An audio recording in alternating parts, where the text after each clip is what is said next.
Bigger, better, bolder. The cold, hard truth is taking talk to the next level.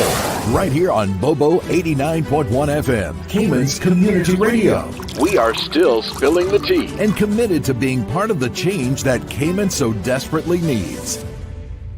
Join Sandy Hill weekdays from 7:30 a.m. for Premier Access, Cayman Voices, Truthful Thursdays, and much more. Cayman's #1 talk show is now bigger, better, bolder, and more than talk.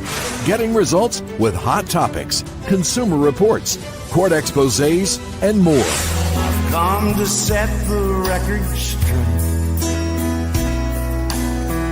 I've come to shine the light on you.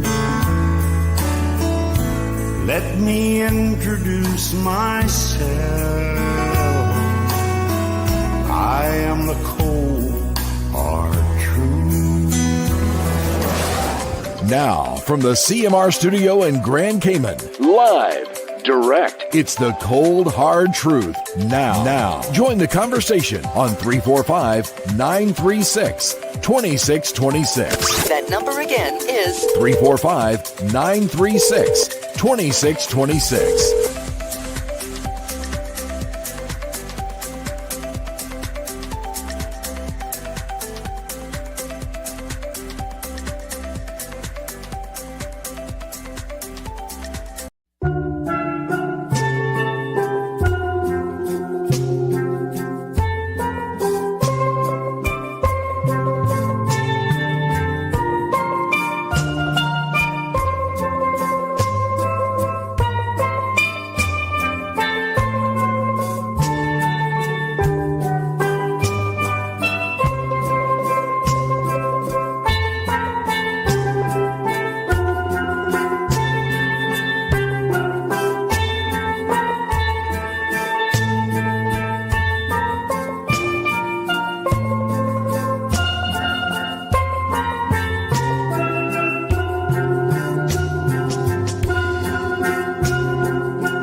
Good morning, everyone. Happy Friday.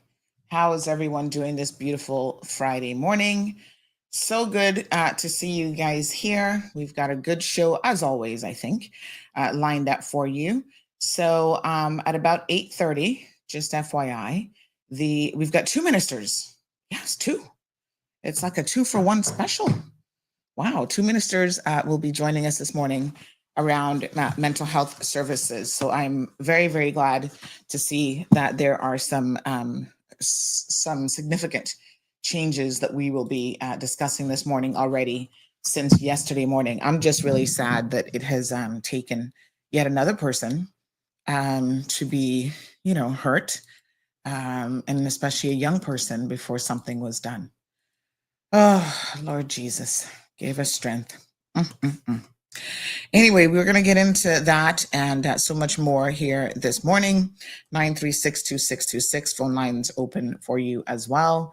And I just sent out the links. So those of you who are on standby waiting for those and the various groups that expect them every morning, you should now have those as well. So good morning to Windsor Park, folks, Washington Boulevard, Watler Road. Oh, Lord, I can't remember half of them now. Caymanians in Florida. And of course, Instagram folks are here. Good morning to all of you as well. So a couple developments since yesterday. You guys would have seen in the news that we had a police press conference. So we will be talking about that this morning. We're going to talk about the Maples and Calder fine as well. And wow, is it hot? Is it me or is it just hot in the studio today? Ooh, honey child, I need to put one of those silent fans in here. One of my standing fans. Oh, so I don't have to dip the AC too low. Because once that CUC bill comes around again for the hottest months of the summer coming, I gotta be crying right along with you. But I know I gotta pay it and I know I'm using it. So I don't cry for too long because when you see me dipping the AC down, it is hot outside. What's the temperature outside right now? Somebody sent me a temperature gauge in their car yesterday and they're like, Sandy, look at this. It is hot. Let me go back and look and see what the actual temperature was. I was driving, so I wasn't trying to be looking too hard. But yes, we have stuff to cover, so let's just jump into it. So first of all, we had the press conference, airing it live. We wanted to bring it to you in real time so that you guys could obviously watch it, and then we were going to discuss it immediately after on Sabrina's show, which we did.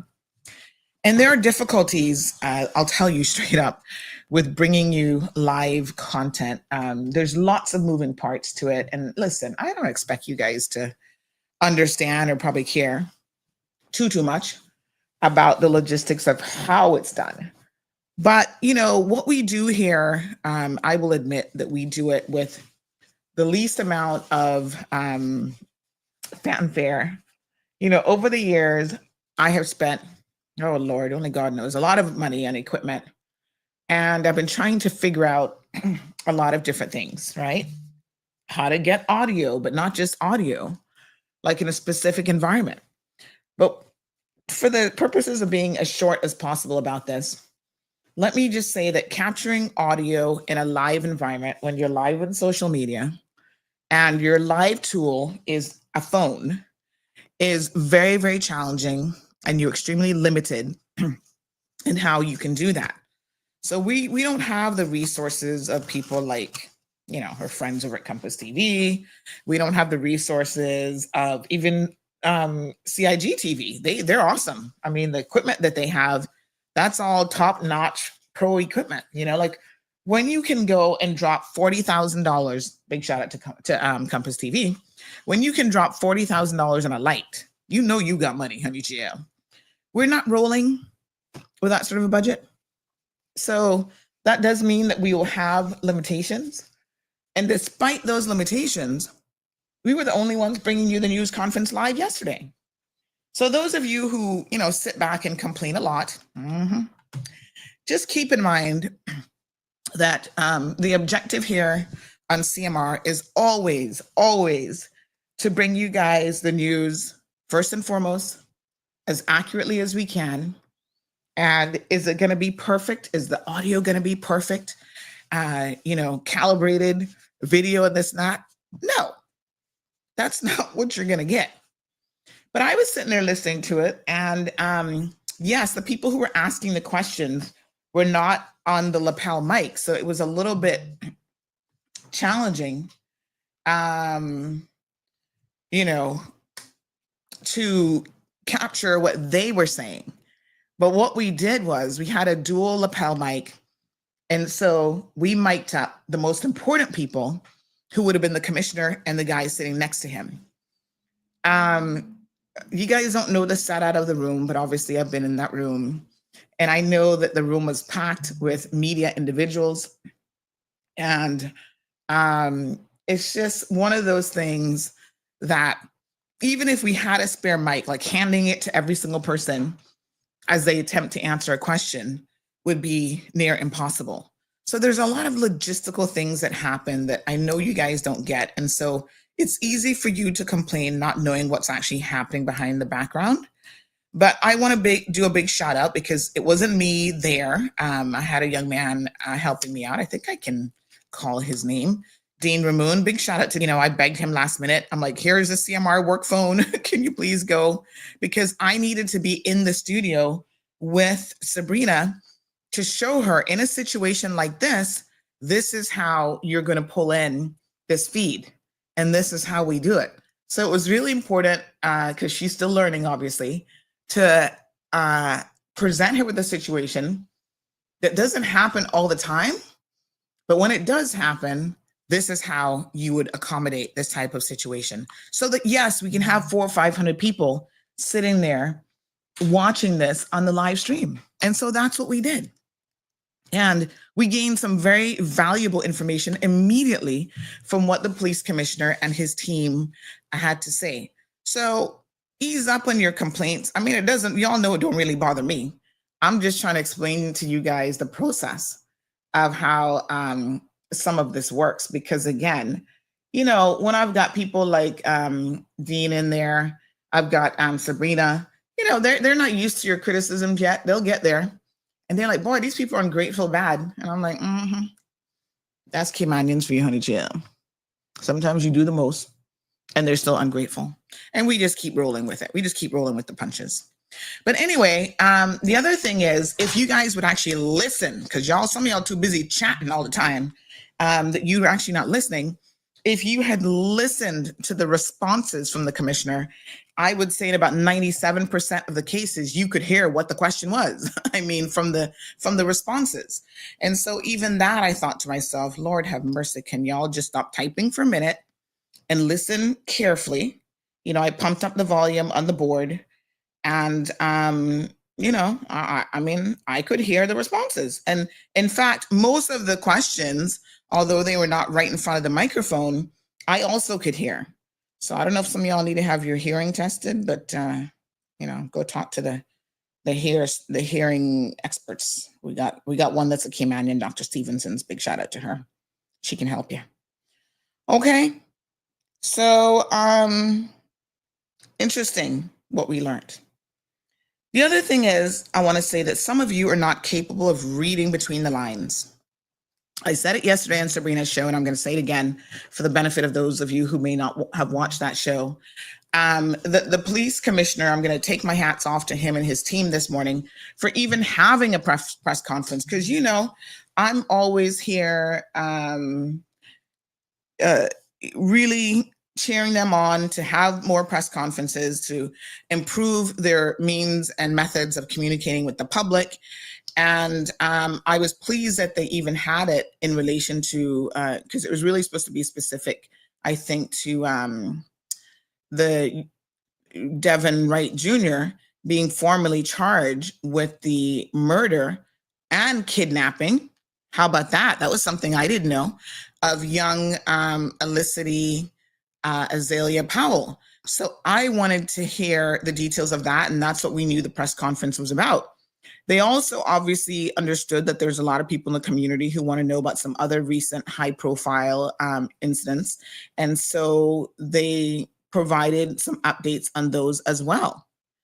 Now, very different situations. One is an active and live case, so the one with Devin Wright Jr.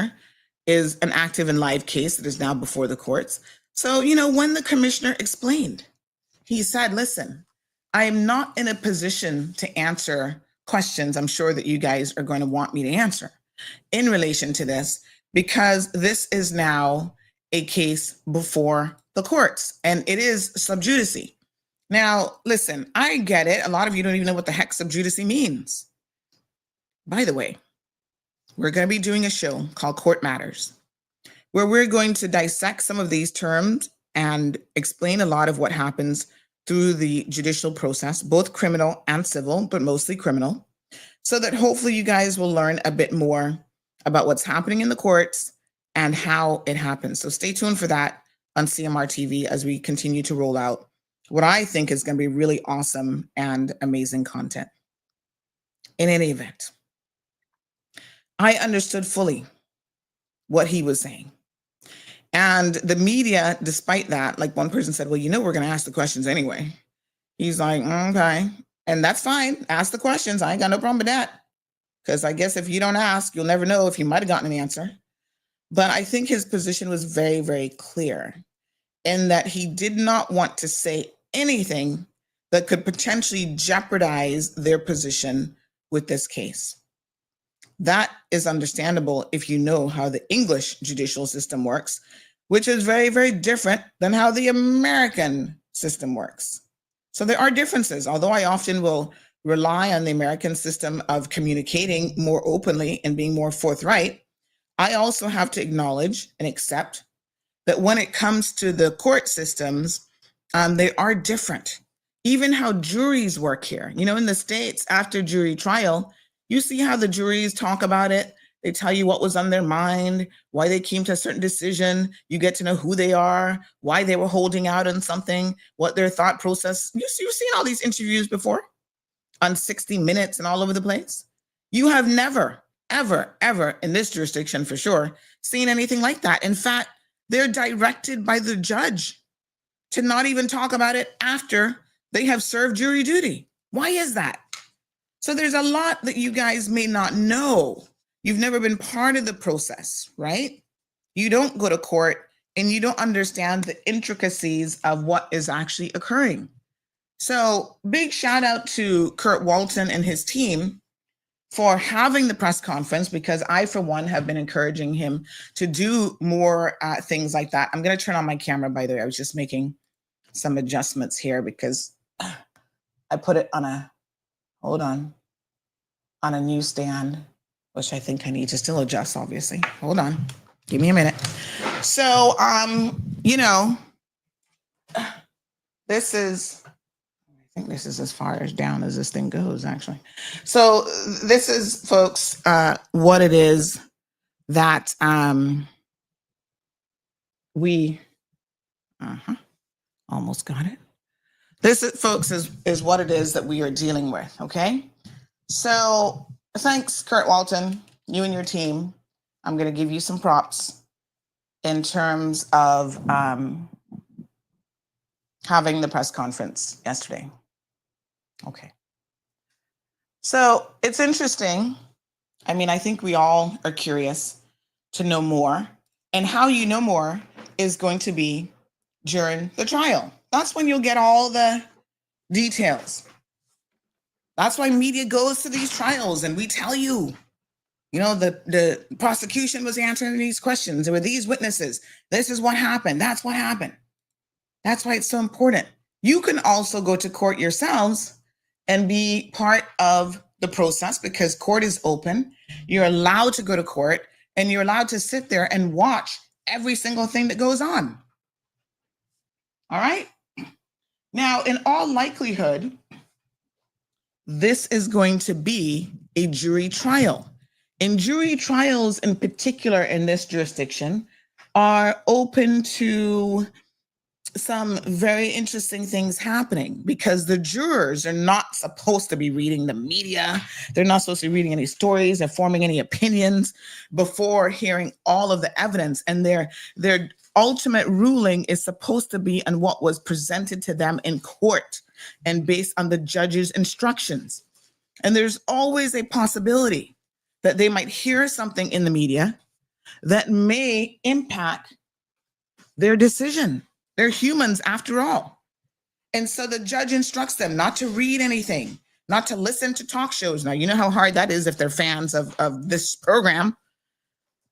That's why even now they're finding a lot of difficulty finding a jury for the next trial that these people are coming at me with, because a lot of people, I'm a public figure and a lot of people know who I am. So when they ask them questions on the jury questionnaire, do you read CMR? How often? Do you know Miss Sandy? Do you have a strong opinion about her, one way or the other? And they say, yep. They don't ask what you think because they don't care. But if you have a strong opinion of me, even if you love me to pieces, that would go against the prosecution, for example, right? So there are lots of moving parts here, folks. Try to understand what it is, because I know some of you were highly critical of, I think I need to move over this way so my flag, our beautiful Cayman flag is actually fully visible. There we go. Love it. A lot of you folks are highly critical of the RCIPS yesterday and the police commissioner. I'm going to ask you to give him a little bit of grace and understanding from the perspective and the viewpoint that you all don't really understand a lot of what is transpiring when it comes to once someone has been charged. All right. So kudos, Kurt Walton. It's a positive step in the right direction. For these high profile cases, we want more of this. We want to hear more of you, more from you. Okay. The other thing that happened yesterday, which was very, very interesting, is he said certain things. Now, where was Kurt Walton educated? Did he go off to university or anything like that? I'm not really sure. But he does say things in a particular way. And it could just be a matter of what we would call training. I don't know if it's like training on the job. He obviously hangs out with a lot of English brass, you know. They are the sort of top people there. And I don't know if they have a particular way of saying things. There are times when he says things that I'm a little bit like, okay, that's an interesting terminology. Maybe it's very English. And as you guys know, I'm not an English person in the sense that, you know, UK English. So there are things that they say that I do find peculiar, you know, some of their phrases and sayings and stuff. I'm like, oh, what do you mean by that exactly? You know, they were always so posh. Even when they're cursing you out and they're probably using the worst possible slang, they sound very, very posh. So at any rate, what I would say is that at the end of the day,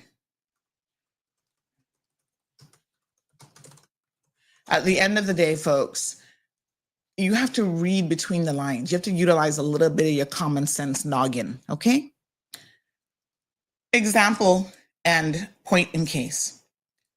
When the commissioner says that the police are not looking at any third-party involvement in these two high-profile cases, y'all like, oh, what does that mean? And we need to understand.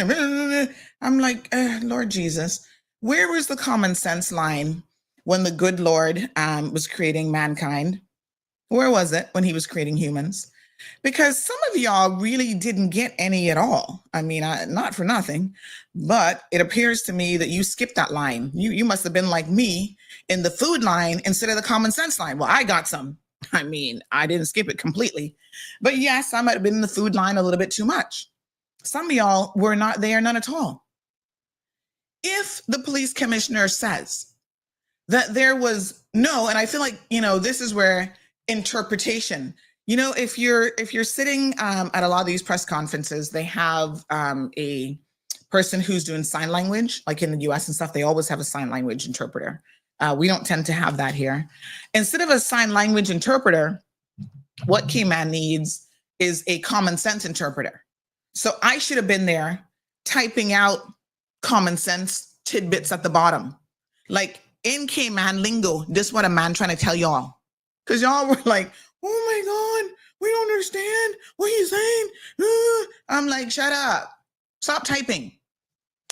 Put those typing fingers down and listen for a minute. If he says there is no third-party involvement, even the media, I was like, y'all are really blowing my mind right now, media people. No third-party involvement. The file is not being sent to the DPP's office. It is being sent to the coroner's office. This means it is, in their view, not. The Americans would put it like this. Maybe I'll help you if I give you the American translation. There is no foul play suspected. Okay? Let's break it down further, because I know y'all looking at me kind of strange now. What does no foul play means? Okay, honey child. Judy Ann Miles. What a sad story. Andrell Harris. A lot of you are conspiracy theorists. And the more I get to know some of you, the more I recognize how much y'all love a good conspiracy. Just because you love a good conspiracy don't mean it goes so. I hear you, girl. My girlfriend last night, there's organized crime in Cayman, and they were killed by these organized criminals. And I'm like, what organized criminals? Where's the mafia? What do you mean? Killed for what purpose? What organized crime syndicate that we have in Cayman that is going to be killing a mother of 3 children and a wife and whatever? Do tell me.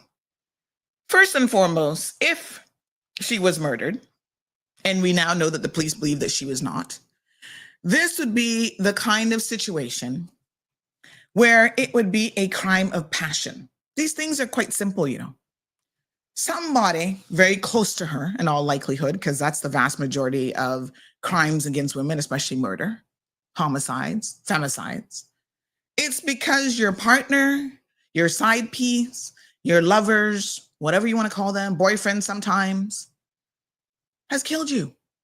It is unusual for total strangers to do it, but that happens too. Look at our poor Estella, Scott Roberts. So it tends to be that type of thing, right? People don't just randomly go around killing people for no reason. Most of the murders in Cayman are probably gang related in the first instance, or they are passions, what do we call them? Passionate crimes, crimes of passion. Someone okay? Maybe the third lesser category is you just get into an altercation with someone. They weren't actually intending to kill you, but because of the fight or whatever, they just stab you in the heart and boom. That's all it takes is one stab to the right organ and you're dead. So when the police commissioner says that they're not looking at any third parties, that means that everything that they have investigated, all the information that came to their attention, demonstrates that nobody did this.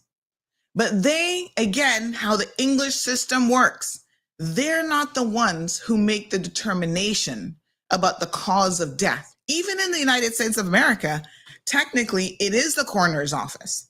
But what you have happening is the coroner's office relays the information to the police, and then the police have a press conference and tell you what it is. The way that it works here in this jurisdiction is completely different.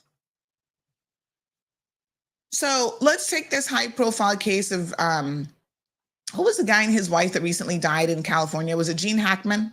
Is that his name? I can't remember now. And his wife, and she died from coronavirus or something, that rat virus. And then he basically died from, because he had dementia and amnesia, and he was poor little thing. After she fell ill and fell down and died, he was roaming around for a whole week, not even knowing probably where he was or what was going on. And he basically just starved to death and died from no one being there to assist him. That's such a sad demise. So they tend to give you more details. One thing with the Americans, they're not short on information. They do tend to provide you with a lot of details. And so having said that, we don't get it normally from the RCIPS. They don't have a post press conference where they give you this information. The other big difference is in this jurisdiction, the coroner's office takes a really long, not coroner's office, but the inquest, because it actually goes to court. So we can do another episode on that with our Court Matters show. It goes to court and there's a whole process of how it happens in court. In the US, it doesn't go to court like that. The coroner examines the body. They do their report. They make certain findings and conclusions, inconclusive, homicide, in this jurisdiction, death by misadventure, suicide, different things. And they hand it to the police. And then the police, in most instances, communicates that information to the public. This jurisdiction doesn't do it that way. The English system doesn't do it that way. If you don't go to court and sit there during the inquest that happens in open court with a judge, a magistrate, right? And they bring all the teams and the pathologists and they go through the details of it. The police investigators, they ask them questions about what did you find and this and that. It's almost like a little mini trial. And then the judge makes the ruling based on the information that has been presented to him or her. That's not how the American system works. So when we're sitting there watching TV and we see them get up and do a press conference, and they say, Gene Hackman died this way. And we know now his wife tested positive for this. And this is the primary cause of death. Secondary cause was COVID or whatever. That information is put out in the public like that. That's not how it happens here. So when you hear the police commissioner repeatedly say that he cannot tell you what the cause of death is, legally, he's right. Now, you guys don't necessarily care about the technicalities of any of this, but as an officer of the law, he is more concerned about the technicalities than you are. Raymond Barnes says, slow people. When they say there's no party, no third party involved, that means there's no foul play. When somebody says no foul play, no third party, I'm going to just come right out and say it this morning. I'm not going to cut no cheese with nobody. And if you're sensitive, you're a family member, and you don't want to hear what I'm about to say, please turn off the radio. I have a job to do when I sit in this seat. And part of my job, folks, is to tell you the cold, hard truth. Hence the name of the show. And if you're not here for the cold, hard truth, and listen, I don't mean to be insensitive. I really, really don't. I do get it that sometimes that might be the throughput. Like it comes in a little bit insensitive at times because I'm like focused on the truth, cutting the fat and just getting to the point. And if you're emotionally invested in a case or a situation, or even if it's a child involved, I get how emotive that is and how you can feel about hearing the truth. So I'm just warning you this morning, if you're sensitive to, your Julianne's cousin, she was your best friend, please feel free to not listen for the next couple minutes. Because essentially what the police mean by no third parties that they're looking at, they're not sending the file to the DPP's office. They're sending it to the coroner's office. Same thing with Andrell. It's a suicide. It is death by suicide. Simple as that. It might be hard for us to digest that because we were sure, especially in the case of Julianne, all of us in the public, even myself, was like, huh? What did he just say? We were sure in our heads that this was a murder. Were we not? Because we heard so many things. Remember the last show that we did? We were even saying, I was saying it. I wonder if they have that guy in prison because they're still investigating and they're waiting, until they complete the investigation. They need to hold him. Well, he may have been a friend of hers and, whatever their relationship was, it was. But comes to find out, he's not a suspect. The police not sending the file to the DPP's office with his name or anybody else's name on it. Isn't that crazy? And it also brings us back to where we started. Remember the day that we had the conversation about Andrell? The first day, and then we sort of veered off into conversation about death by suicide. And a lot of people, especially in this community, because we remain very, very close-minded as a community. I'll be the first person to admit that. We would rather, and this is so weird to me, but it's the truth. We would rather know that someone was killed by a murderer and we've got a crazy lunatic murderer on the loose in our country than to accept the simple truth that someone died by suicide. And it shows the stigma that we still attach to suicide. Everybody, no. Tell me that she was murdered. We want all the gruesome details, that she was shot and then he strangled her and then he set the car on fire to destroy the evidence. That's what we want to hear. Isn't it weird though? We would rather hear that than to know that someone, for whatever reason, just made that decision that they could not go on in this realm any longer. And, they chose a very unusual method. I mean, I will be the first to admit that death by suicide where you use fire, I can't think that I've ever heard of anybody in Cayman doing that. I stand to be corrected. If you know of somebody here doing that. I even had somebody say to me last night, well, only Muslim people do that. And I was like, what the hell? No, it's not only Muslim people do that. Yes, there are Asian countries and Muslims who, especially when they're trying to punish a woman for, not going through with an arranged marriage or anything like that, that's their preferred method. But that's not the only method that they use, but they will set her on fire to send a very, very clear message. And a lot of people commit suicide or death by suicide. You're not supposed to say commit suicide anymore. That's the preferred method. Like I said, for me, it's unusual only from the perspective that I've actually never heard of anybody in Cayman doing it. But we've heard of people who choose methods that are very unusual. Remember some years ago, there was a young lady, I think, who did it by drowning? Remember? And I thought to myself, wow, how do you do that? Just walked into the ocean knowing you can't swim and just let yourself go, but your body would want to fight, wouldn't it?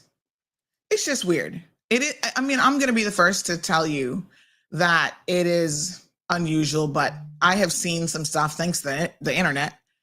I have seen some stuff that is really like, wow, people will do that. That's pretty interesting.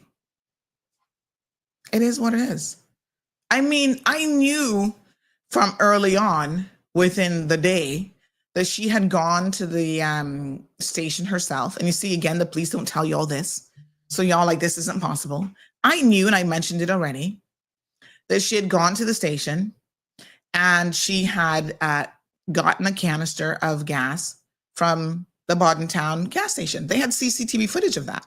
But of course, in my mind, trying to find any other explanation, because I myself wasn't thinking along the lines of death by suicide. I was thinking, oh, maybe somebody called her and said, I ran out of gas, come and help me.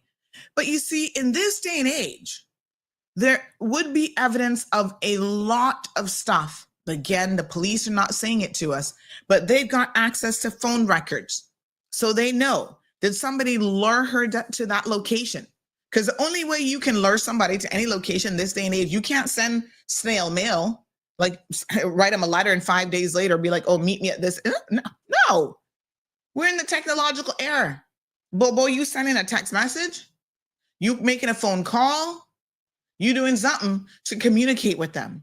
So in some respects, it makes the RCIPS's job when they investigate it, right, a lot easier, because you always leave a cookie trail.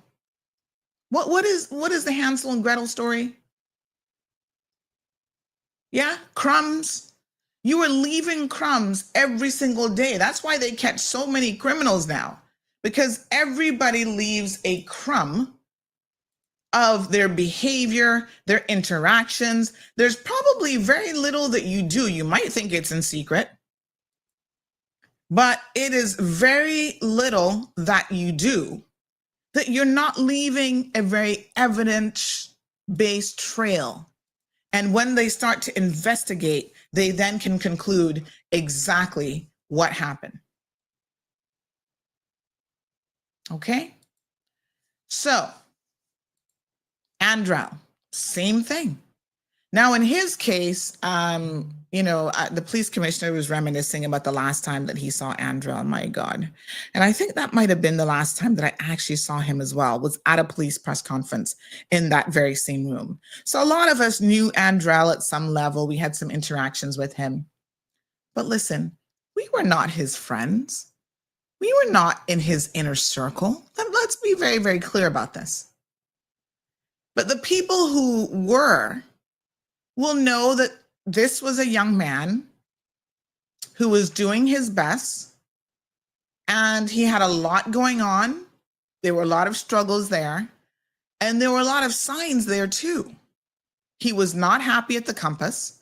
In fact, he already had given them notice that he was leaving and told them straight up the people that were causing him to leave, and the environment was not conducive to his mental health.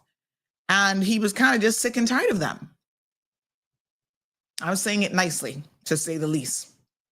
Okay? And so there was work stress because he had just left a government job. He went over there for $1,000 more a month, not all that much money.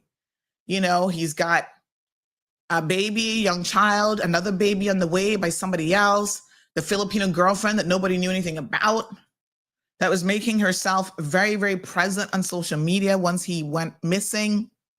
Even his mother didn't know nothing about her, Tony Chow. She showed up at one of the rescue days, the search days, talking about, I'm so-and-so Andrew's girlfriend. The mother was like, who you is? Who are you? I'm like, oops. So there was a lot going on there. There's the pressures of school. 4th year of doing the PPC. All of a sudden you're in a work environment where they're stressing you out because, they're trying to make this big impact, this rebounding of Cayman 27 2.0. It's not working out like how they thought. So they're pressuring everybody over there. There are other people over there now. Child, I don't know how long they're going to last because they have autoimmune health issues and whatever. And this kind of stress makes them have flare-ups and the most. So they're going to have issues too. Not allowing him time off to go to classes. His classmates were like, Sandy, he was always late to class. That's how we knew he was back at the campus, because we're like, Andrew, what's going on with you? This isn't like you to show up half an hour late for an hour-long class. Oh, yeah, I'm back at the campus and I couldn't get away. And, it was a lot of stress. Personal relationship stress, work-related stress. 4th year doing the PPC of law school, that's stressful just by itself, even in ideal situations. And then here you are missing half your classes. Your schoolmates are having to give notes to try to get you caught up. I mean, it was a lot. And at that point, they're already on the verge of then studying for the exam. So this is crunch time.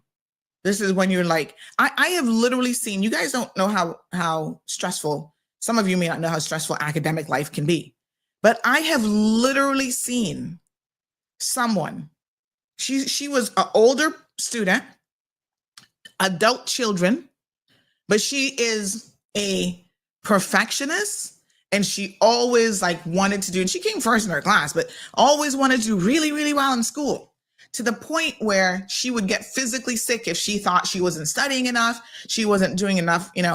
I saw her break down during an exam and start crying and stuff. I'm like, girl, why?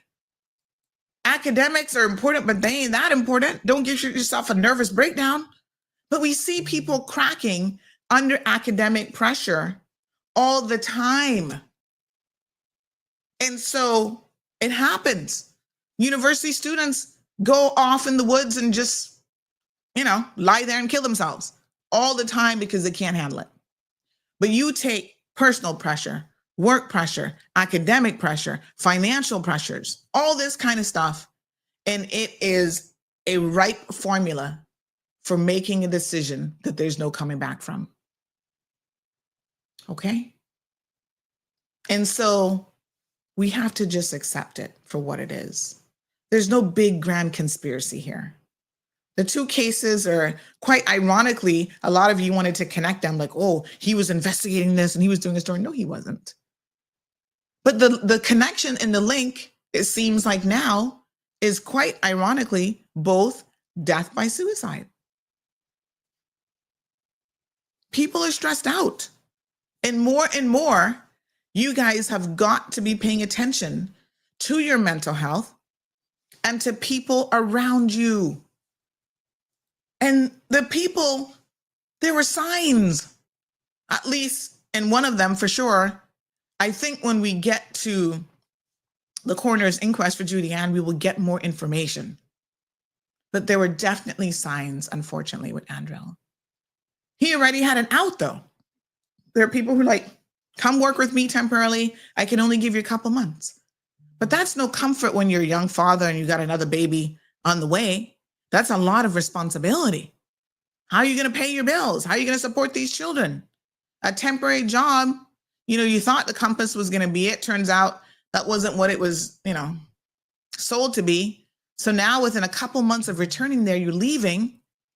And also let's keep in mind that this is a young man who had public pressure on him. When you sit in any kind of a media seat, like what we do, even more so me, because I'm in a talk show format, and people want to sit here and judge you right down to your very lipstick.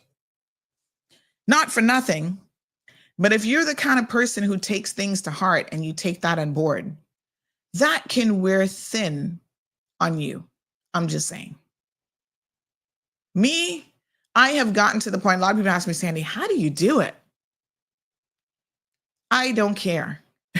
Y'all, I've had to, and I think going into it, I already had a pretty thick skin and it has gotten thicker over time. And when I do care, I cuss you out. That's how we can address it. I'm not gonna make y'all give me a heart attack, and I'm not gonna go die by suicide, hopefully. I'm gonna just cuss your behind out and keep it moving. Because Auntie Sandy has to express herself to release her stress. That's what I do.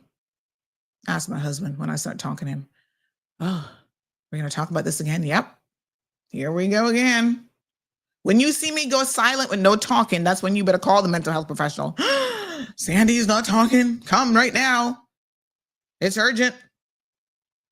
Because I'm a talker and I get it off my chest. And yes, if that means cursing somebody out, we can do that and we can move on. I feel better. I'm relieved. I drop a couple BBCs and we're good to go. But not everybody is the same in terms of how they deal with life stresses. But it is very, very different when you're in the spotlight and you think, a lot of young people, that's why this social media life, it's not for most of them. They can't handle it. There was a influencer the other day in the US, 20-something years old. I think she had a young child, committed suicide. Her husband said because she couldn't take all of the negative comments from people. Child, come off of social media. Beautiful young lady. This was, there were several of them, but Misha what her name is? Agrawal's suicide. And there's a whole article here about how not to let social media consume us. That was one young lady. There's another one too that I'm thinking of. She died by suicide, driven by depression over losing followers on social media. And this is the world that we live in now. This is when I tell you guys, listen, I don't care. I'm not monetizing through YouTube, Facebook, whatever, because you really get obsessed. Right before her 25th birthday, she took her own life. You get obsessed over, oh my God, this one doesn't have that many views. And that means that I can't get this amount of money from YouTube. I don't care. Listen, I use my other assets, my brain, because I have other assets, not just numbers, to make my money and to pay my bills. But I can imagine the stress if you are looking at this as a means of like supporting you and your family. There was another one 7 days ago. Mikala Reams, 29 years old. She did like animal rescue projects. Online harassment caused her to take her own life. The point that I'm making is we don't know how in his mind, okay, now I'm leaving the campus again. What is the community going to say about me? Andrel can't keep a job and this and that. He might have felt some degree of public pressure as well in relation to that. We don't know. And it's very, very difficult when people not everybody's going to sit down and read and write a letter before they do it to explain why they feel stressed out. It's not easy. It's certainly not an easy position to be in. Tartarian has an opinion about that Trinidad woman at the campus. There's more than one Trinidad woman at the campus, by the way, so I'm not sure which one you're talking about. And they both may have status by now. I don't even know. But there is more than one from Trinidad there. For some people, they take it on board. They take it very, very personal. That's all I got to say about the situation there in terms of the police press conference. Yes, Johan, we have to talk about it. I expressed, had you showed up to class this morning, you would have heard the comments I made before and why it's even necessary to say this. And, unfortunately, it is because a lot of people in the community will sit here and criticize the RCIPS and criticize the government, even the media. We need more questions. We don't understand this and that. And so I'm just breaking it down for you. If you feel a way about it, go sit down and eat some brownies in the corner and come back in a few minutes. Anthony says a guy years ago exhaust from his car. Really? So many of these I don't necessarily remember. I remember one after COVID that was a flare gun or something, right in Newlands. That was so sad. I was like, a flare gun? Okay. Jim says Police Commissioner Kurt Walton completed his senior investigators training in Barbados, as well as the International Command Program at Bramshill, UK. He also became certified as a strategic gold firearms commander, attended law school and earned his bachelor's of law. He has a law degree? Look at that. I didn't even know that. Commissioner Walton has a law degree? Mess with him. He has a postgraduate certificate in criminal justice and police management from the University of Leicestershire. Go on through, Commissioner Kurt Walton. Lucky Body says, yes, people will choose different methods, that's for sure. So hopefully that clarifies it where we can just leave it alone now. And we can just wait until the coroner's inquest to go from there.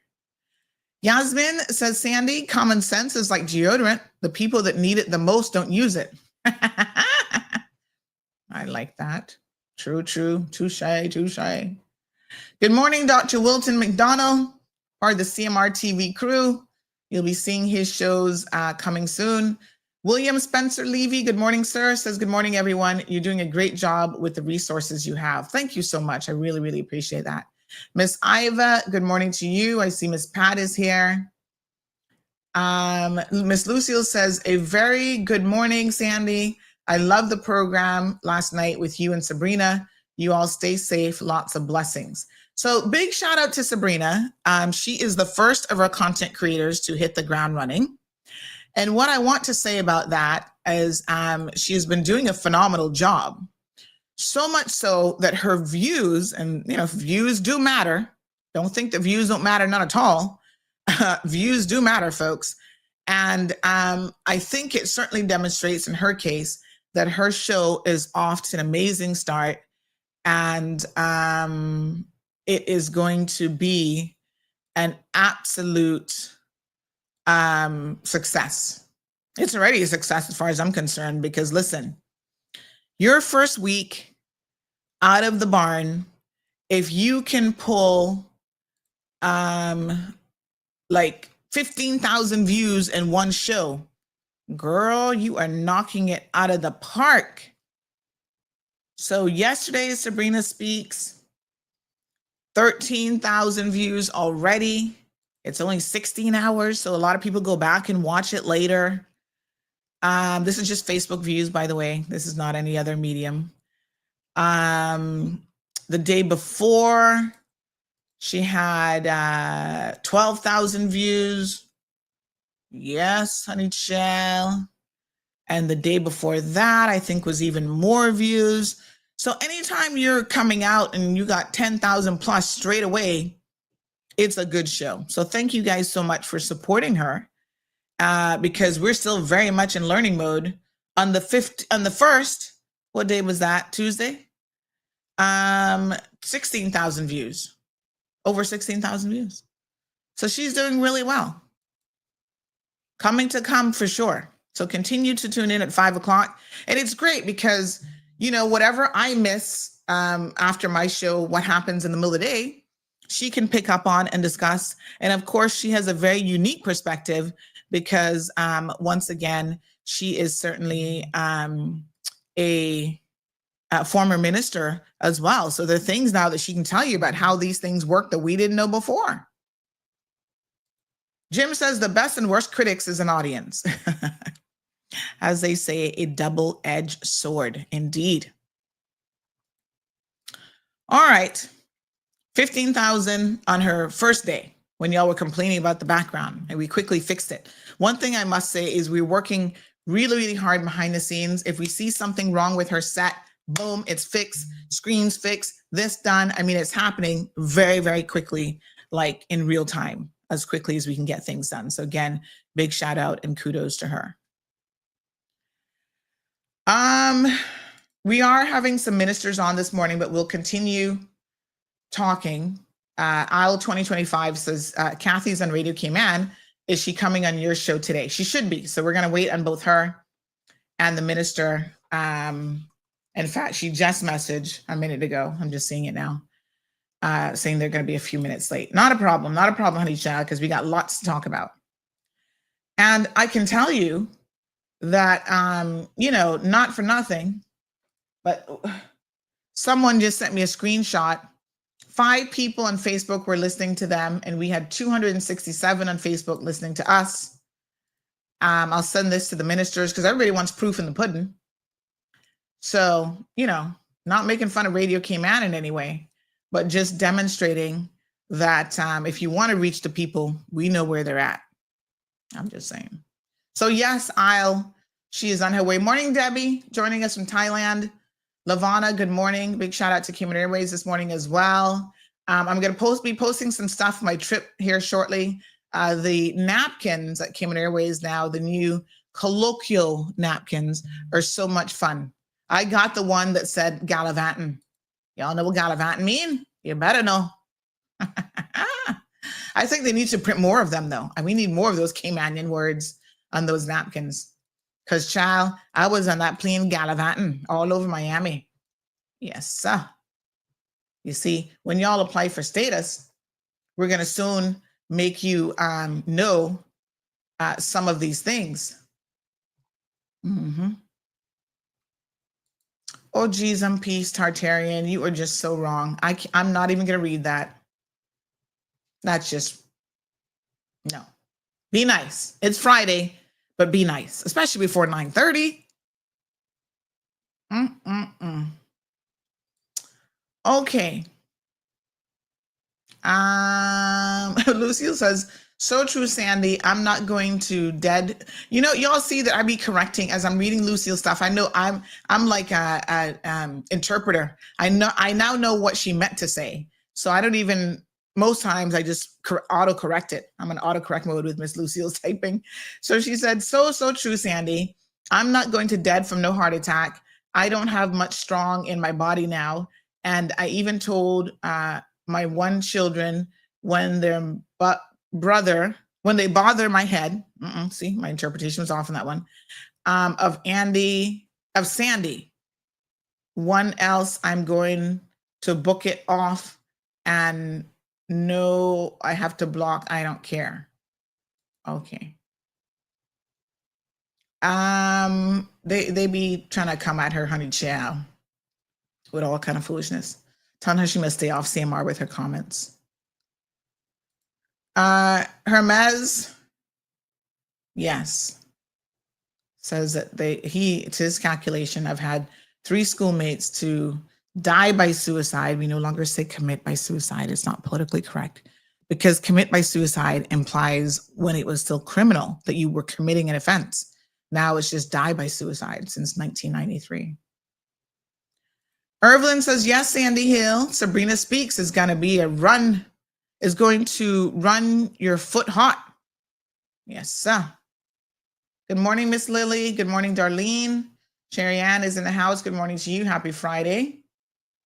Aisle 2025 says, is Michael Miles coming on? I'd like to know why expats on work permits aren't deported once they get convicted. For example, the guy that just stole from Foster's having a kid, shouldn't keep him here. Well, honey child, we can't get to that one today. And I think maybe what we'll do on Monday is we'll touch on the immigration matters. So let's do Maples on Monday, WRC offenses. Let's do him. Let's do the other guy who's from South Africa, also recently committed an offense, because we need to talk about these things. Will Michael Miles be on? I'll send him your comment.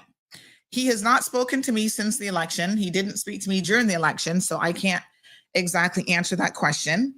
I don't know, but I'll pass this along to the what's the National Coalition for Caymanians, NCFC. I'll pass it on to them, including the premier. He may not come on because I think he's in his feelings about me. Michael Miles, you and I don't have no beef. I mean, trust me when I tell you this. We have no beef. People obviously expressed their opinions about you on the during the campaign, and like anybody else, those opinions were shared. And if you're up in your feelings because I explored them and discussed them, I can assure you that you really should not be up in your feelings. Come to the fold, because when you're over at Radio Cayman and you got, at best on a good day, 50 people, maybe 100 people watching you, but you could have 400 or 500 over here. I'm just saying. And then thousands later, it's a no-brainer that the people do want you to come on here. But listen, I am not in the business of begging anybody. I told the last government, PAC government, UPM government, this platform is here for you. Utilize the platform. If they choose not to utilize it, that is not my business. Because the people in the next 4 years, I can assure you, will remember that, and they will deal with you accordingly. That's not a threat, that's just a fact. If you're not communicating with the people in the way that they want you to communicate with them, trust me, they're keeping an eye on you, okay? Big eyes. That's all I'm gonna say. Take it or leave it, honey child, out of business. It is what it is. I don't take it personal. Like I told the last ones, don't come on. It's actually to your detriment, not mine, because my people still here. Y'all are still here, listening, paying attention, and we doing our thing. So knock yourself out, honey child. Anyway, I sent it to him. So it's all on him. Okay, that's all I can do. All right, let me see. Somebody else messaging me. Hold on, honey child, I'm coming to you. You're like, hello, read my message. I'm coming. Good morning, ma'am. Reminder about the upcoming holiday on Monday. Oh, because I said I'll see you on Monday. Yes, hallelujah. Constitution Day in the Cayman Islands is observed annually.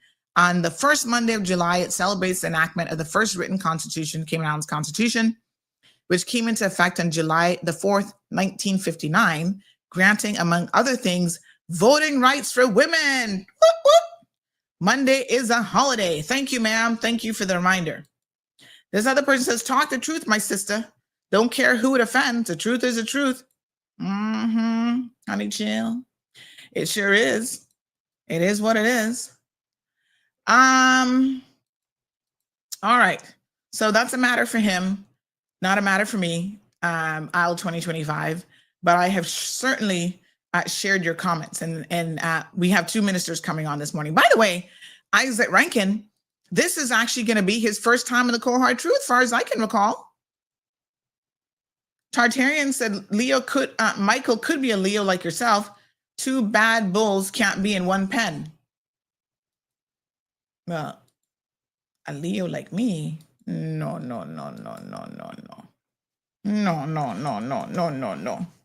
Let's get it straight now.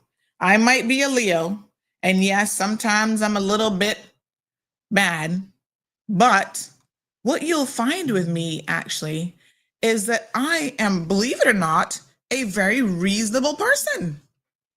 Y'all would be surprised. He needs to update his profile. I'm friends with him on Facebook. And he says his profile is digital creator. You're not a digital creator, Bobo. You're now a minister of government. Claim it, honey child. I'm trying to see when his birthday is. I don't think he has his birthday listed. Does he have his birthday? Nope. Life events. Let me see. Got married, got engaged. No birthday. So I don't even know when his birthday is. Contact him. Oh, here we go. No birthday. Oh my God, he says a BBM thing from way back when. Wow. So I don't even know when his birthday is. Class of 1995, university, went to Cayman Islands High School. I don't know. No clue when that birthday is, honey chill. But no, I'm a very reasonable person. I can most certainly tell you that I'm much more reasonable than people actually think. I'm just saying. Pat myself in the back there for being reasonable. All right. So anywho, he'll be fine. Mm-hmm. And you see a lot of those CINP people, they were up in their feelings already, and they got it all wrong, you know. I had no beef with the CINP, but some of them are trying to have beef with me. And so when I had to call boss man and say, yo, let's make sure that we understand. I ain't got no beef with CINP, none at all. But y'all also likewise can't be in your little chat groups trying to have beef with me. I'm getting all the information, and then I don't deal with you like I would anybody else. And that's just how it works. If you can't take the truth, then you and me can't even be associates. You know, because it is what it is. So Justice says, so isn't he doing interviews in Cayman Compass, or it's a must for politicians to come on CMR to talk to the people and not Cayman Compass? Justice, he can go to Cayman Compass all he wants. Go ahead. Tartarian, maybe you should respond to Justice and say why you asked that question. Now, Justice, they have a choice, and they have lots of choices just like everybody else. But let's be very, very clear. When you go to Compass TV, not for nothing, but have you guys looked at Compass TV's views recently? Since you asked the question, I'm going to give you the answer that is patently obvious, but maybe it's not obvious to you. So I'm not going to jump to any conclusions. Justice will be served. So tell me what you would rather. Okay?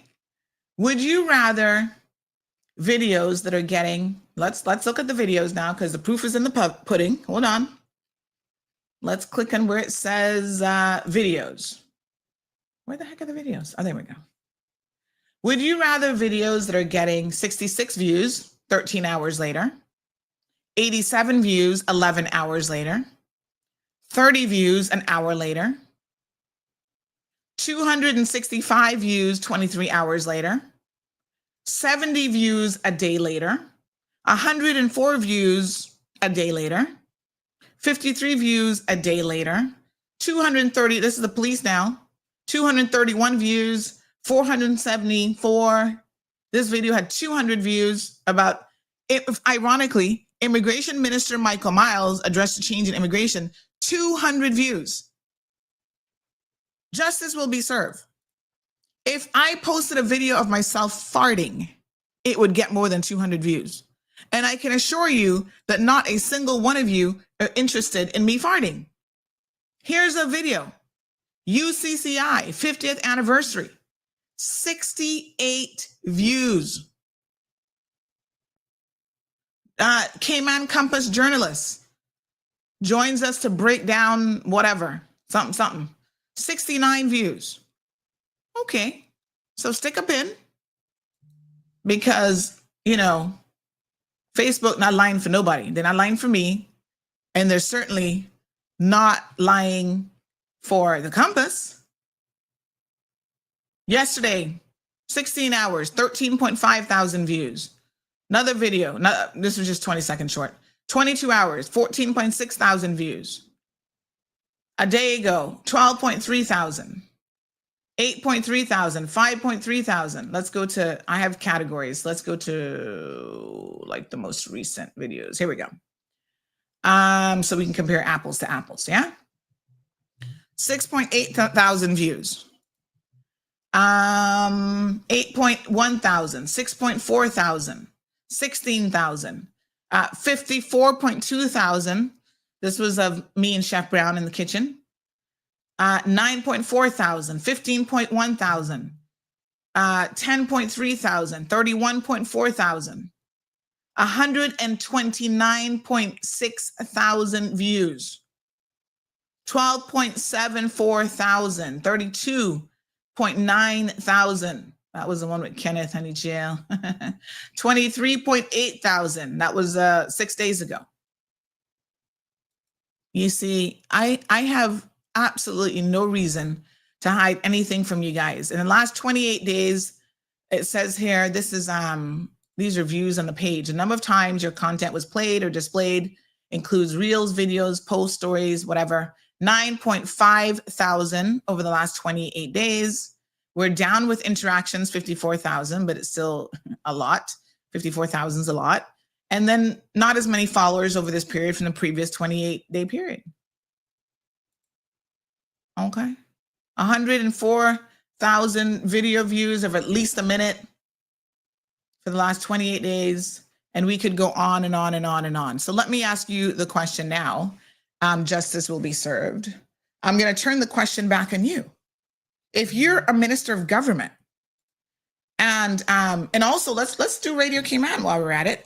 If you're a minister of government and your remit is to really talk to the people of this country, why would you not include? I'm not saying not to get the 8 views over here on Radio Cayman. I'm not saying that at all. But I'm saying, why wouldn't you go where you know you're going to get the most eyes? To me, that's pure and simple logic. And I don't mean Logic TV. So let's go to their video views to do a comparison. Funny enough, I think they're actually getting more views than Compass TV, which to me is next level crazy. So right now they have 8 people watching OC on Facebook. We have 237 on Facebook and another 285 on YouTube. So a total of 520. And then we got some good folks over here on Instagram. They have 256 views. I'll just read out the last 6 shows.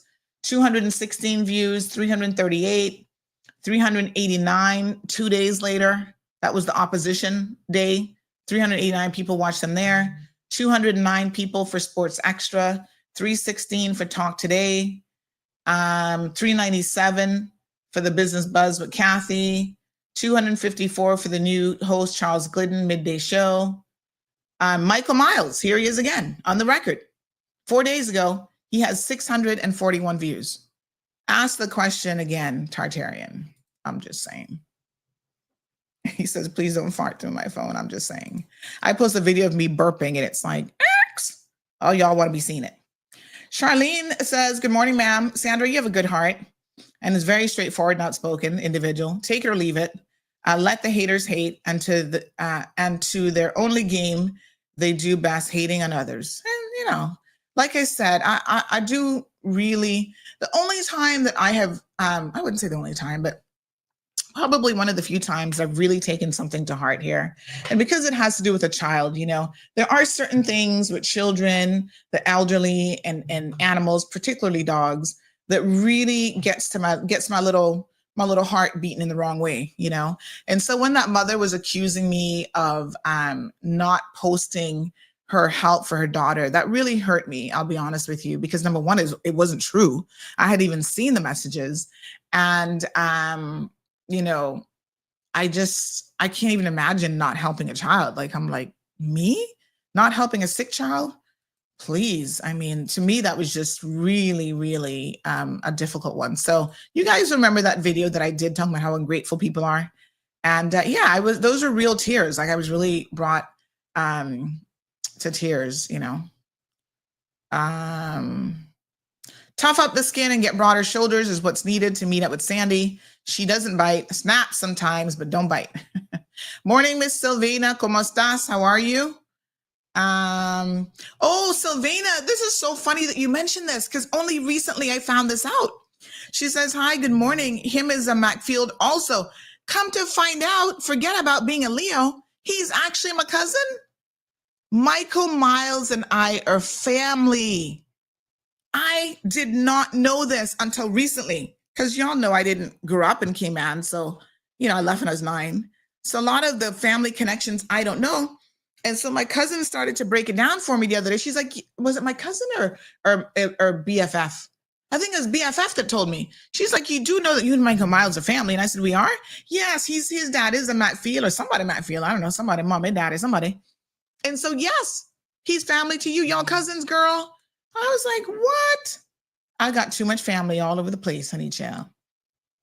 So, yes, that's how it is. You know, lots of Caymanians, family, and good. Come on through, cousin Miles.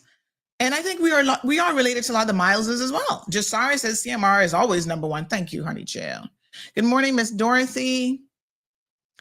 Elizabeth says, Donna, you're doing a good job here. People will run to a new market, but also return. Who's Donna? Will also return back to the old one to be satisfied. Up, girl. Except I don't know who Donna is. Justice will be served. So it's funny that Trinidadian in charge of Cayman Compass, and no outrage by Caymanians, but if it was a Jamaican, people would ask Kenneth to put a Caymanian in the position. Well, what does Kenneth have to do with it? Kenneth isn't running Radio Cayman. I mean, oh shoot, was it Compass? Sorry.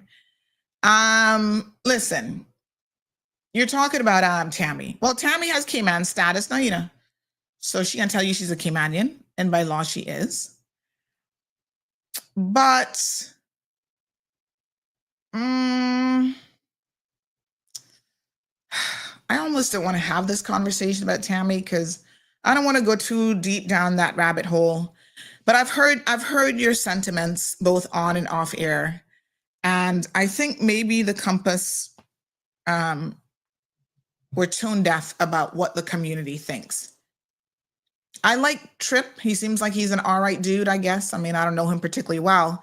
But again, to Justice will be served point, you put people in positions of running organizations that are very public facing, who unfortunately don't understand the Cayman landscape. Listen, I'm not claiming to be any social expert on the Cayman Islands and our people, but I get it. And I know our people, the good, bad, and the indifference. And I think the leadership over at the Compass doesn't have a clue what you guys were looking for. Even with after the nostalgia, the first week of Cayman 27 and Daybreak is back, they've lost the plot.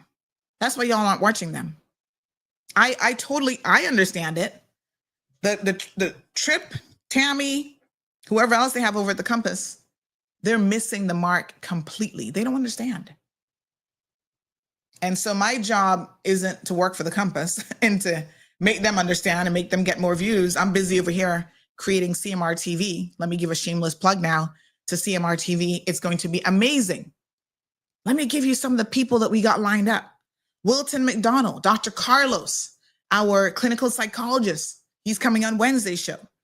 We have an etiquette show with Melanie Sims. We've got Aniki Brown, Books and Bush Tea. Oh my God, I'm so looking forward to that. Sabrina Speaks, The Cold Hard Truth, Cayman Voices, PEP with SSS, our little Filipino community represented. We have Authentic. with Rayon. Oh my God, let me go look at the list. It's like a whole slew of people. We're going to have a tech show. We're going to have Throwing It Down with Alfonso Brown in the kitchen. I had Stu Kunk this week, thanks to him. We got Amy Mobley. She's going to be doing a show called This Side of Paradise about Cayman divides, road safety, parenting, Cayman, all sorts of stuff. We got Carla Yee Singh, Caribbean people represented. Big up yourself, Carla. Fitness and exercise shows. We got Elizabeth, Caymanian extraordinaire, doing artwork. We have Chuck Taylor. He's going to be bringing it with some music. We're going to have a Caymanian music segment. We're going to have Court Matters. We got Dean Ramoon. I'm talking to another Caribbean woman right now who is going to be doing a woman empowerment show. We have what is it? GSC animations. So those of you who are like into animation and anime and that kind of stuff, right on CMR. We're going to do money shows, entertainment shows. What else? Business with Dr. Mark Gadari. This is going to be Caribbean territories talk. Beauty and fashion. It's going to be next level. Like, I'm so excited about this project. I cannot begin to tell you how absolutely excited I am. Like, this is like a passion. All right, I think the minister, at least one of the ministers, is ready. Let me send it here.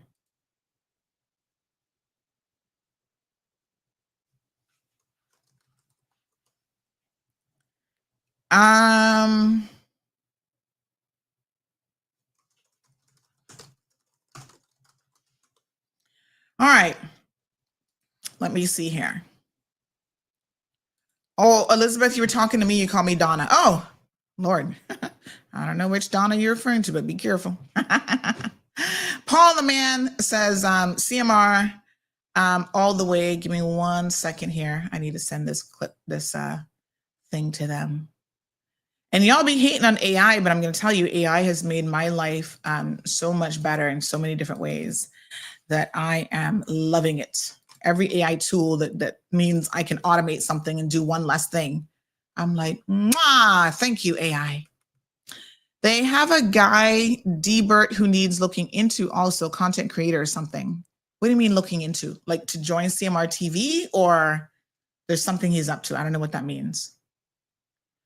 Aisle 2025 says the other media houses aren't with the times like you are. Well, I appreciate that. I mean, I think we just do things differently. By the way, I had lunch yesterday with Wendy Ledger. Her and I are going to co-host a show together. She had a concept idea for like a comedy news show, but that takes a lot of like, because it's her idea. So she'd be responsible for scripting it and getting it. It sounds like a much bigger production. So she's like, oh, I don't have the time for it. But then I threw out an idea that she just joined me. I mean, maybe we'll eventually get to that one. But in the meantime, we can do the Court Matters show. And Honey Chow, she was like, oh my God, that's actually a really good idea. And that's easy to do. So we're going to launch that show next week. Yep, we're doing that. So I'm all about collaboration, you know. And I would love to do a media roundtable where all of the media houses get together and stop all of this friction that has been between us since the Compass started to get in their feelings about me. You know, they get in their listen, they're the ones that be sending me letters like, oh, you can't use our photo because we're going to sue you. And I mean, they have created an acrimonious situation. And I'm just like, pump the brakes, calm down. It ain't that serious. That's why Andrell and I always meshed. We shared information if he missed court, you know, and they were going to beat him up because he missed the court thing. And he's like, oh, Sandy, what happened? I would give him the information because I don't want him to miss his deadlines because we were going to have it up first anyway. So I'm not losing anything. But I didn't want him to miss his deadlines or whatever and got written up at Compass. Island Pearl says, when are you going to air on Logic and Flow TV? We need to be able to see there as well. So it's coming. We have to do it in phases. So right now, if you go to cmrtv.com, you will see that actually we're live. Let me double check before I say that. Yeah, see? Look, yeah. We're still working on it. So I don't want any commentary because no, we're not done. But we're still very much working on CMR TV, but the live shows are already live. Yeah, right there. See, look at that. And so we're going to be organizing and rolling everything out. So continue, like if I click play, it's going to play. So don't worry yourselves, folks. We are working on it and working it. You see? So that part will come. Don't worry, Island Pearl. Yes. How about a show to help kids with homework assignments stay in class? Oh, that's a good idea. Oh, we have, girl, Denise, what's wrong with me? We have a cultural show coming from the Ministry of Youth and Sports. We're gonna bring back some version of Youth Flex for the teens. We're gonna have a younger show for the younger kid. Yes, Denise, I'm forgetting half the shows that we're doing. Oh my gosh, Debert at Compass. I don't know who that is. I've never even heard that person before. Justice says do a blind date Friday evening show for an hour. Lord Jesus, y'all are just too much, too salacious. Morning, Alex. Yeah, Paul the man is here for it. Blind date. But who how many of y'all would participate in a show like that? Auntie Sandy hooks you up with a blind date. Are you really gonna show up?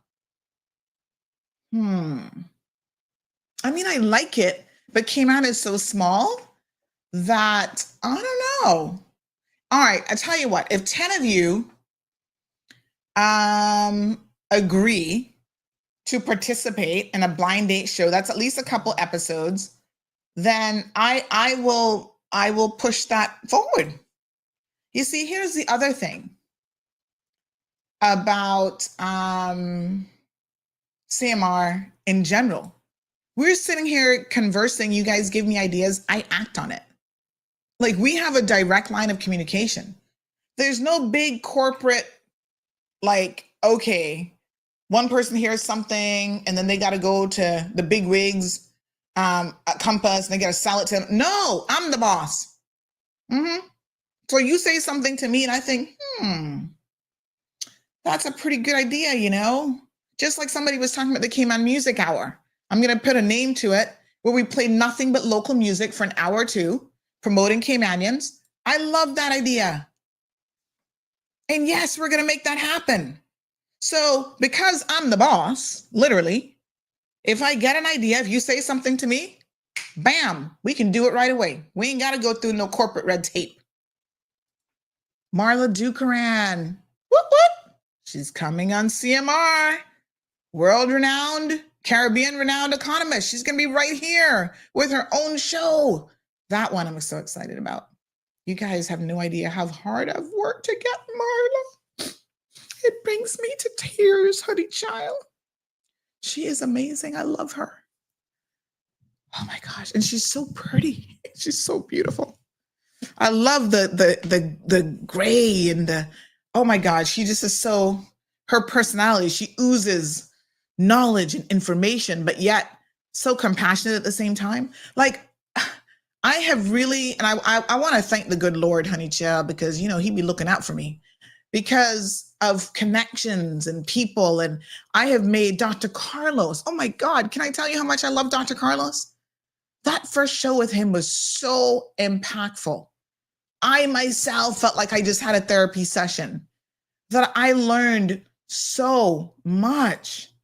And so that is what we want. We want, for me, TV should be engaging. It should be impactful. You should want to watch it. You should feel good when you're sitting here. Somebody said, did you get cloned? One woman cannot do all the ish that you're doing. Stop playing with me. And the format that we're using, no, I'm not cloned, but this is it. The format that we're using for CMR TV is a format that brings the community together under one umbrella. So I don't have to do it all. I organize it all, but I don't have to do it all. And I got people behind the scenes doing stuff. Good morning, honey child. Good morning, caller. Good morning, Anna. How are you doing today? I'm doing wonderful. How are you? All right. Good to hear. Good to hear. God bless. Yes, sir. I just throwing out some ideas. And then, well, I know what, your daddy better give me some more music because I need that for my music hour. Yeah, well, he doing a lot of gospel now, So you could Oh, continue to gospel, He okay. had some old country music and stuff what he got done. Oh, But he don't do that no more now. He usually doing some gospel. So he got a couple of good gospel songs.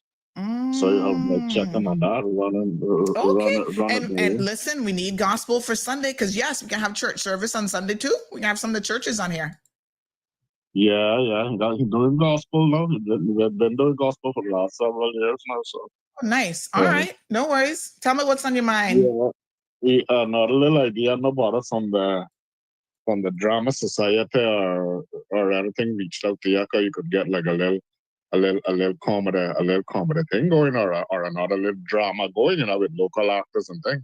I know this can take more productions and stuff, and a nice documentary or something because I like to watch my documentaries and comedy now and then, Of a little course. drama So with Cayman actors and stuff, let me tell you who else I'm in talks with. So some people I haven't really mentioned, but the museum and CNCF. So Miss Natalie Urquhart, I think is her last name. I need to send her a formal email, but I've had just a preliminary chat with her. The Alex Panton Foundation, I am happy to give them an hour a week to do whatever kind of show that they want to do. So there are other people that we're talking about as well, but they would be responsible for putting the content together. But I love that for Natalie because that could highlight CNCF. Like they could do past episodes of even KFAS. They're going away soon. I think, is that one called Cara something? But you know how they go away and they do drama and we send people overseas to act and whatever. They can get all of that together and submit that and put it in content. Listen, you can't have enough content. There's 24 hours in a day, 7 days a week. Even some of these local football games, because the other day Honduras where you're playing with Cayman and nobody never really passed it in real time. That's true. That's true. I got to speak to the Cayman Islands Football Association, Mr. Whitaker. Yeah, you get local games and stuff. Do pass those on TV. I mean, when you're able to. Some of the football stuff gets a little bit tricky because there might be certain airing rights that you have to get and stuff like that. But I'm going to speak to the Cayman Islands Football Association and see what we can do. But thank you. That's a really good idea. Thank you. Yeah, because I mean, a television station like this could do a lot for the society. Could learn them a lot of stuff and advance the society all in general, promote one another and all that kind of stuff. And we need a sports show. So I want to find somebody who can do a sports show because we definitely need a sports show. But thank you so much, Mr. Shalat. Appreciate it. All right, my dear. All right, Tartarian says it can be open to other islands too. So again, we are already in talks with other people in the region. I'm trying to get some people on board from Jamaica, one guy, but he's kind of an older guy. And so he needs to get with the technology because this works because of the technology. Ministers, I see you. I'm just coming to you 1 second. Just going to wrap up a few quick comments. So Carol says, Sandy, what about doing something similar to come dine with me, like a cooking competition in each other's homes and a prize for the winner? So a lot of you want to see like competition style stuff. And I actually have a couple things ruminating in my head. Carol, I think a cook-off would be good. Somebody's saying, please do a heavy cake cook-off. I think there are lots of things that we can do. Now, when I speak to the folks who are going to do the cultural show, because that's going to be done under the Ministry of Youth and Sports, I think they could spearhead like some of the cook-off competitions, like do a Cayman style beef. Like they can do some of our traditional things in a cook-off style. So yes, Carol, I think that that's an amazing idea. I also wanted to do, but this one logistically will take some time to plan out around school scheduling and stuff. But for the Minister of Education, one of the things that we could do is a educational competition show with children. So school age kids, high school level, middle school, high school, they answer competition questions, like a brain bowl kind of concept. Now, I think that KPMG does something already. So we don't want to reinvent the wheel. If there are people out there already doing stuff that we can collaborate with, then we will. So Some ideas here from Justice about the blind date show. No married women who were separated and acting single. Giselle says a local drama show. I mean, again, we've got the drama organization that's always putting on plays, but the difficulty there is sometimes the plays can't be televised. Like there was a school play recently, which I heard rave reviews about, and it was awesome and so on. But again, they have in the contract for them to use the rights from the playwright, it couldn't be televised. So sometimes they're like legal and logistical limitations in the background. But yes, thank you guys so much for the ongoing ideas and feedback. The school challenge quiz. Yes, Giselle, I've already spoken to the Minister of Education about that a couple months ago. So I'm very, very excited. Ooh, I like this one. Gabby says you should do a cook-off with children too. Like who can make the best pancakes or you know, cupcakes or something. Oh, that sounds fun. Yes, I love it. I love it. I love it. Oh my goodness, you guys are so good. Lots of amazing ideas. Let me read one comment and then we're going to switch gears and welcome the ministers in the show. Let me just check here. Instagram, you guys are still okay over there? You're still good? You're hanging on? Let me just check on you. Oh yeah, 21 people on Instagram. Then we've got 469 between Facebook and YouTube. So this comment says, farting would definitely attract more views. That's for sure. That was a joke. The thing about nostalgia, we're talking about Compass TV now. The thing about nostalgia is that if you try to recreate it exactly, it usually doesn't have the same impact. If Donna had been there, it would have been a completely different story. And she's actually there now that the election is over. But I think in the background, I'm not sure if she's going to be there long term or what's going on, right? Then the person goes on to say Radio Cayman is for the retirees of Cayman and in all government vehicles. Sometimes it's like civil servants are compelled to listen, not that they want to, because it's just politically correct to listen to it.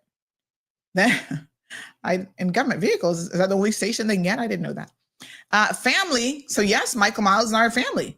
How you and Kendall, his dad, family? Lord, I don't know all the details because all I know is he's my cousin. Michael's my cousin, and that's Cayman for you. This is such a typical Caymanian thing. That's why I couldn't marry Caymanian, because next thing you know, oh, Sandy, that your cousin, you gone married now, you know? I'd be like, oh, Lord. But yes, and you know, I'm related to everybody in West Bay. Didn't know that either until 23andMe. Isaac, it turns out, is my cousin too. According to 23andMe, when he showed up on my thing, I was like, what? Rolston is family? I'm telling you, I'm related to everybody. That is why I had to go find myself a nice Jamaican husband all the way in St. Mary, because I couldn't go to St. Elizabeth because then they would be family too. Pat says a Cayman Culture and Heritage Show, that is coming. I'm happy to tell you that that is coming. So stay tuned for that one. That one's definitely, maybe even by next week, we're going to be rolling that one out. Gabby says that's the same reason I couldn't marry Cayman. All right, folks, let's get it. We're going to change gears now. Obviously, we've had some very serious conversations. Yesterday, especially, was a heavy hitter as it relates to the Health Services Authority and the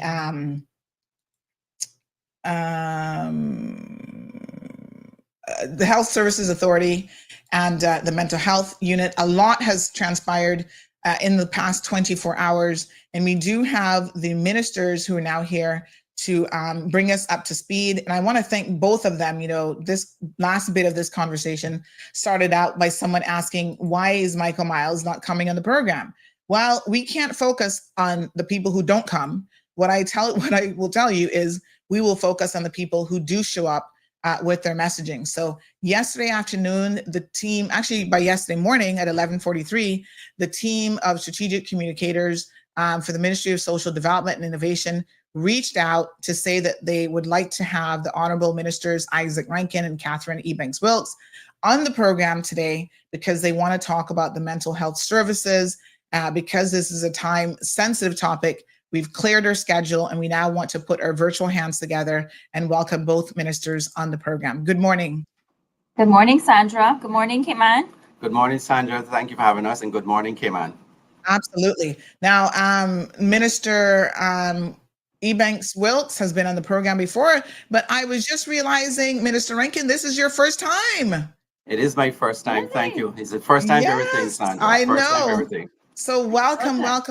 Yeah, it's so good to have you both here. I kind of wish it was under maybe some better circumstances, but I appreciate you seeing the need to address these very, very important issues in our community. So, wow, what a whirlwind of the last couple days. First of all, it's interesting that you're both together. So explain to us where mental health services falls under both of your portfolios. Okay, you want me to start off? Yeah, go ahead. So in terms of answering your question, Sandra, inpatient mental health services would be the responsibility of the Health Services Authority. So that's where I come in as the minister that oversees sort of the management of the money that goes to the statutory authority, Health Services. And then Minister Rankin, he tries to prevent patients from getting to the hospital.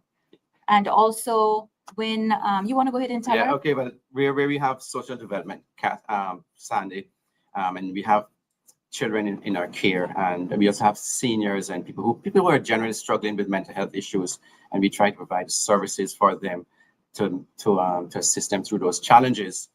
Sometimes they have to be in a mental health ward, and so this is where Minister and my colleague here would that's where we have cross ministry collaboration and the like. Very good. So I just wanted to ask that for the purposes of our listeners, because they may be like, why both ministers? Right. So and the interesting thing is, ministers, a lot of times people don't know fully what falls under your remit. And there's a lot of things, I'm surprised, but this is where education is really critical. There are a lot of things that people don't understand when it comes to what a minister does, what your roles are. They feel like you can just go in there and fire civil servants and you can say, hire this one, do this. There are limitations to what you can do. So I'm hoping, especially over the next 4 years with continued engagement, I'm hoping to see some of you on the Ministry Matters show as well. We're launching, obviously our CMR TV project. There have to be people who continually explain how the hierarchy of all of this works. There's an organizational chart and there are legal and realistic limitations on what it is that you can and cannot do. So Minister Rankin, obviously youth and sports falls under you.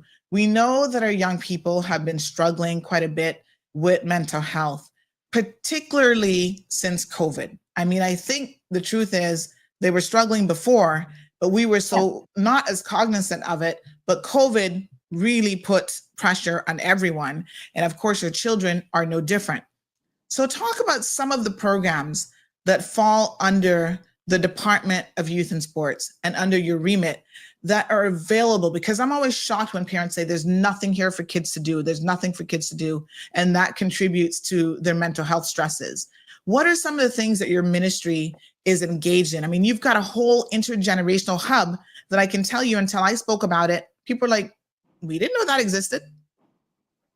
Yeah, thank you, Sandy. While I have responsibility constitutionally for two ministries, the Ministry of Youth, Sports, Culture and Heritage, and also the Ministry of Social Development and Innovation. And both of those have synergies across each ministries, but the responsibility, especially of the youth, the mental health, the well-being, we have so many different prongs that go across the whole government. And it's really, especially on the social development side, where we find some of the issues that we experience with youth mental health. And that's about, again, addressing and improving the outcomes for people. And they may need different services from us, whether it be financial, whether it be assistance with people experiencing abuse or the mental health crisis. Sometimes we find one single person with three of those. So we know we have a problem, Sandy, and we work together, especially on the HSA side, to try and address these issues. And my colleague, Minister Catherine, we've been working on this for quite some time now. It's just unfortunate now that that the situation has happened that we have to address, but we know that the issues that we're experiencing is not something that arose today. We've seen this so far back as time can tell. I mean, when I was growing up, mental health was challenges that people had. They would just lock them in a room, lock them away. We've gone past that. We've gone past the time when people will get locked away. We have to deal with it in a more realistic fashion, and we have to deal with it holistically as well. Yes. Very good. And, trying to educate people, Minister, on what is available, I think is perhaps one of the, important roles that we all have to engage in and be a part of, because people just don't know. Even yesterday when the discussion came up about the mental health ward at the hospital, myself, I've never been there and I don't know, people are like, well, what about Alex's place? And I want to thank Miss Emily from the Alex Panton Foundation. I do have an explanation to provide this morning about how Alex's place work. And I said to her, the average person doesn't have insight into these things. They don't know until they're in the middle of a crisis. And that's probably the last minute that you want to have all this information thrown at you, because then you got to make decisions about what to do with your children. Maybe if we all had access to more of this information on an ongoing basis, once someone says, your child is going to be admitted, this is the process, these are the protocols, it's not going to be such a shock to your system if you knew about it previously. So we did get some clarification on what Alex Place is. It's totally separate from the mental health ward and how it works. So we will share that information. But having said that, what more do you think the two of you as ministers and your ministerial teams can do to really engage the public and get this information out there before they are at the critical point of having to make decisions? Go ahead. I actually was just speaking about that earlier, Sandra, just saying that I think majority of us MPs have been talking about increasing our communications with the public. And as you mentioned earlier, raising an awareness and educating the public on, like you said, what services are available, what are we doing, and also really how things work. And so whilst it's unfortunate that we didn't get to share with the public before this very unfortunate, very serious allegation, we took a decision as a government to come out and share with the public what we had been working on, because, we all understood and we could see, and rightfully so, the concern from the people across the island as this matter had been brought to the forefront as it relates to the care of mental health at the hospital. And what we'd actually been doing, just to share with the public and with you, Sandra, is once we got sworn into our various ministries, I think every single minister started a road trip, whether they're visiting their departments, their boards.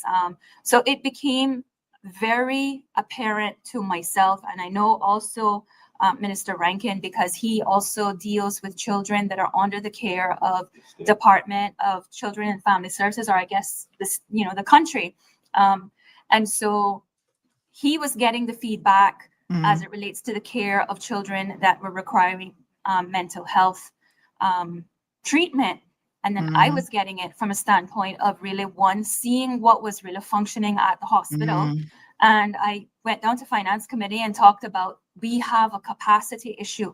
But since then, I didn't really get to share with the public, well, this is what we've observed and this is what we're working on. And what we've been doing is looking at the hospital. So to the Alex Panton Foundation, again, I want to publicly thank them for all that they've done to destigmatize mental health in Cayman and all of the other NPOs.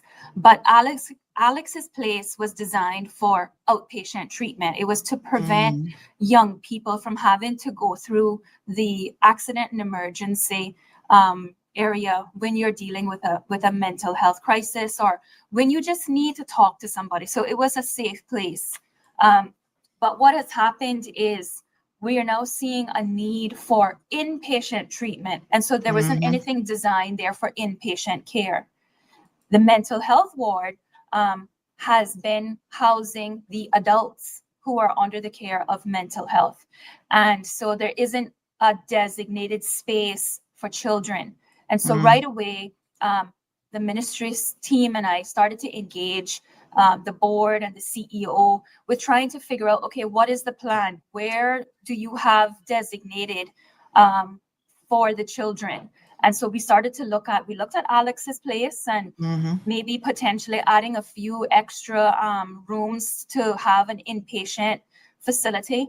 Again, that's not going to be able to be fulfilled for over a year, because you're talking about having to get plans, having to start from the ground up, and looking at other areas of the hospital where it could be repurposed. And the fastest solution looks like about 12 months minimum. So we've been talking as a government.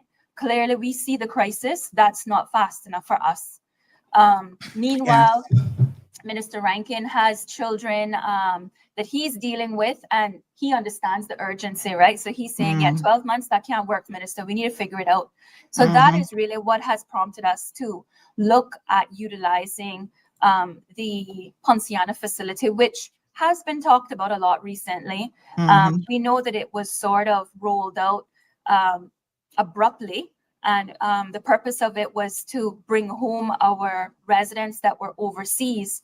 But in truth, the needs of the country right now is much more than just a voluntary facility for residential care. We're hearing about cases coming through the courts, and of course, it's not really in a condition right now to house those type of patients. Certainly, we couldn't take and transfer the mental health patients that are hospitalized right now there, because it is just designed for individuals who are there on a long-term voluntary basis. But we don't foresee this as being an issue that would take a very long time with addressing. Obviously, there are a number of agencies that I'm going to have to engage with my team. For example, the Health Practice Commission, potentially planning, but we're going to do everything we can to ensure that this is done quickly. So we just want to share with the public that we were working on it.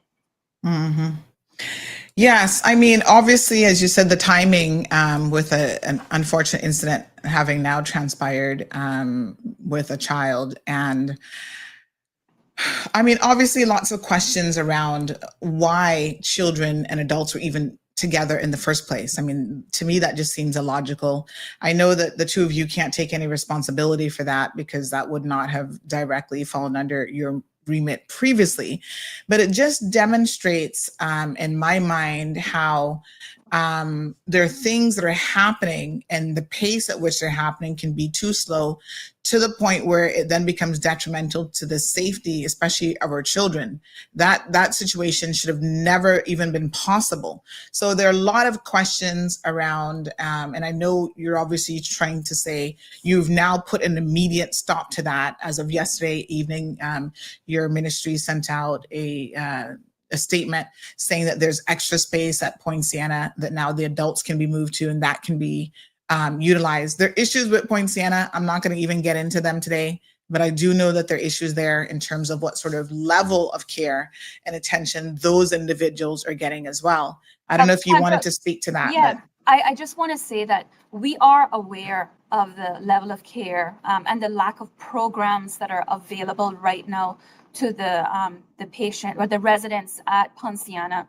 And in taking this approach, it will actually address a lot of that, because you're going to have to roll out some of the programs that have been lacking. We're going to have to ensure that we have 24-hour psychiatrists on site and occupational therapists. So I think that it actually is a win-win, in a sense, where we can house the long-term residents as well as provide a solution for the inpatients. So I think it forces us now to prioritize ensuring that the programs are in place. So just want to let the public know that I am aware that there are some deficiencies there, and we're going to address that at the same time in a holistic fashion. Okay. And Sandra, the benefit of what Minister Wilkes is doing benefits us as well, because we too have mental health patients with challenges in our care, and where we can then move them to facility that can now designate for them that they can deal with those challenges in a much more appropriate form and place. That frees up a lot of space that we can now focus on some of the other challenges we have, which is with our youth and stuff. So it's a win-win for us and win-win for the country moving this forward, Sandra, because one of the things we cannot, and we are not prepared to do, is kick this can down the road. We're not going to do that. We're going to fix this problem, Sandra. Well, I for one, am obviously very, very pleased to hear that. And I think our audience listening as well, Ms. Gabby, Paul, and others are extremely pleased to hear that as well. Yes. I mean, it's just so challenging. And of course, you know, there's a challenge. We get it with resources and space allocation. And obviously you have to work sometimes with what you find has already been put in place and see how changes can be made and how situations can be mitigated. Do we know, and I know that you probably don't want to get too much into the details of the victims in this case, because I think there are two victims here for sure, not just the young lady, but also the 9-year-old boy. Are we ensuring that both of them are getting adequate mental attention, like immediate attention for the situation that they found themselves in? Because I think he probably is a 9-year-old child. I mean, I don't even know why a 9-year-old child is there, but I think that he would have been traumatized having, I actually do know why he was there in a way, but I'm sure he would have been traumatized even seeing something like this as well. So are we sure that these children are getting the professional help now that they need, even on an interim basis? Because I know both of them are looking at longer care solutions. So Sandra, again, you touched on it. We really can't speak a whole lot to the alleged incident, right? But the reason why we decided to, I'm so happy that Minister Rankin came on with me, but you know, we want to show the public that we're not hiding behind a rock.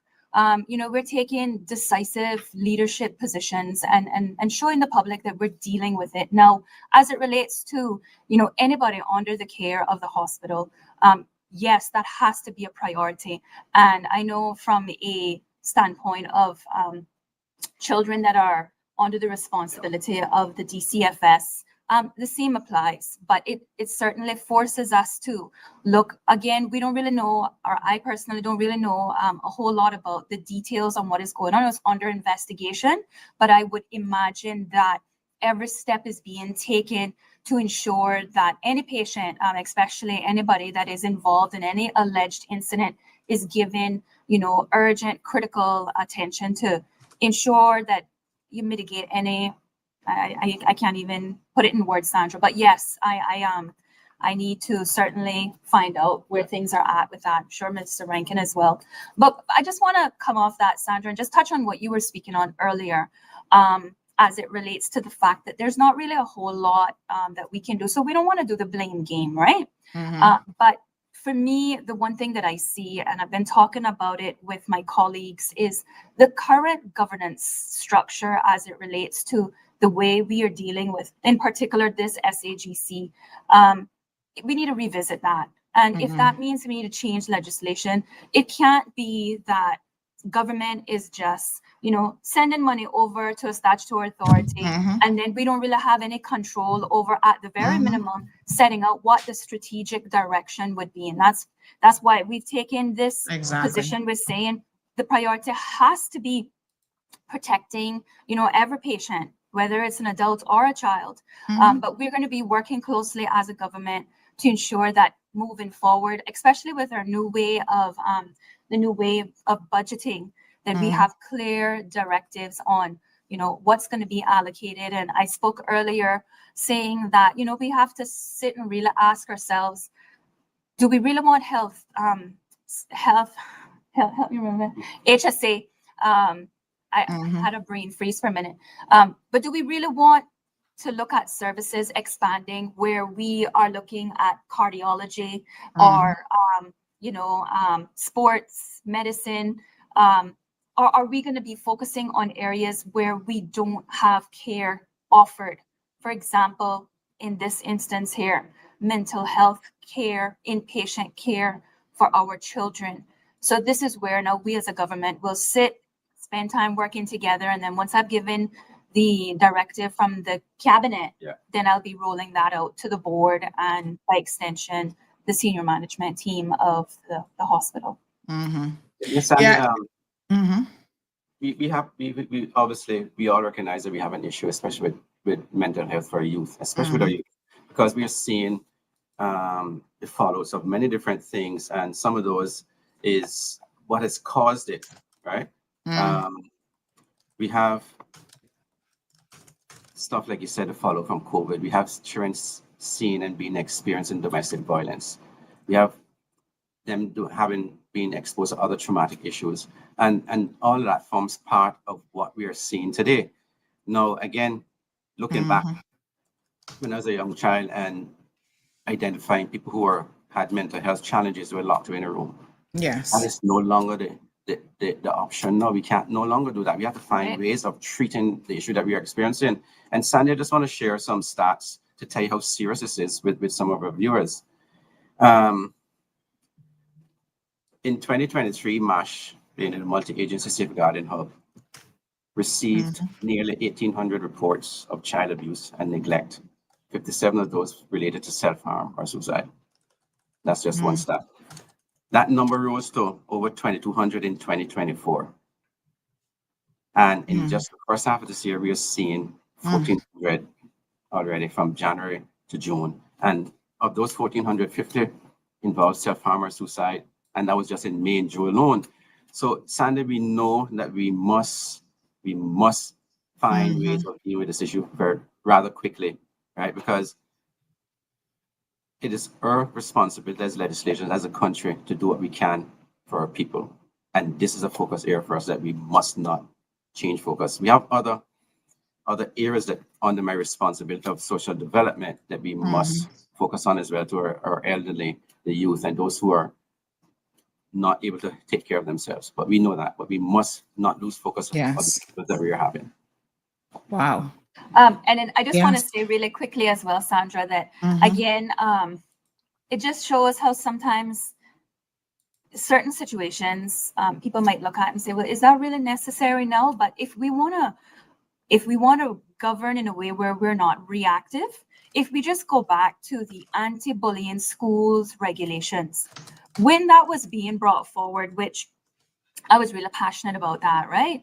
When that was being brought forward, a lot of the feedback was like, well, why is this even necessary? And the report that Minister Rankin speaks about, that was from the National Drug Council, I think it was the previous report that they had done.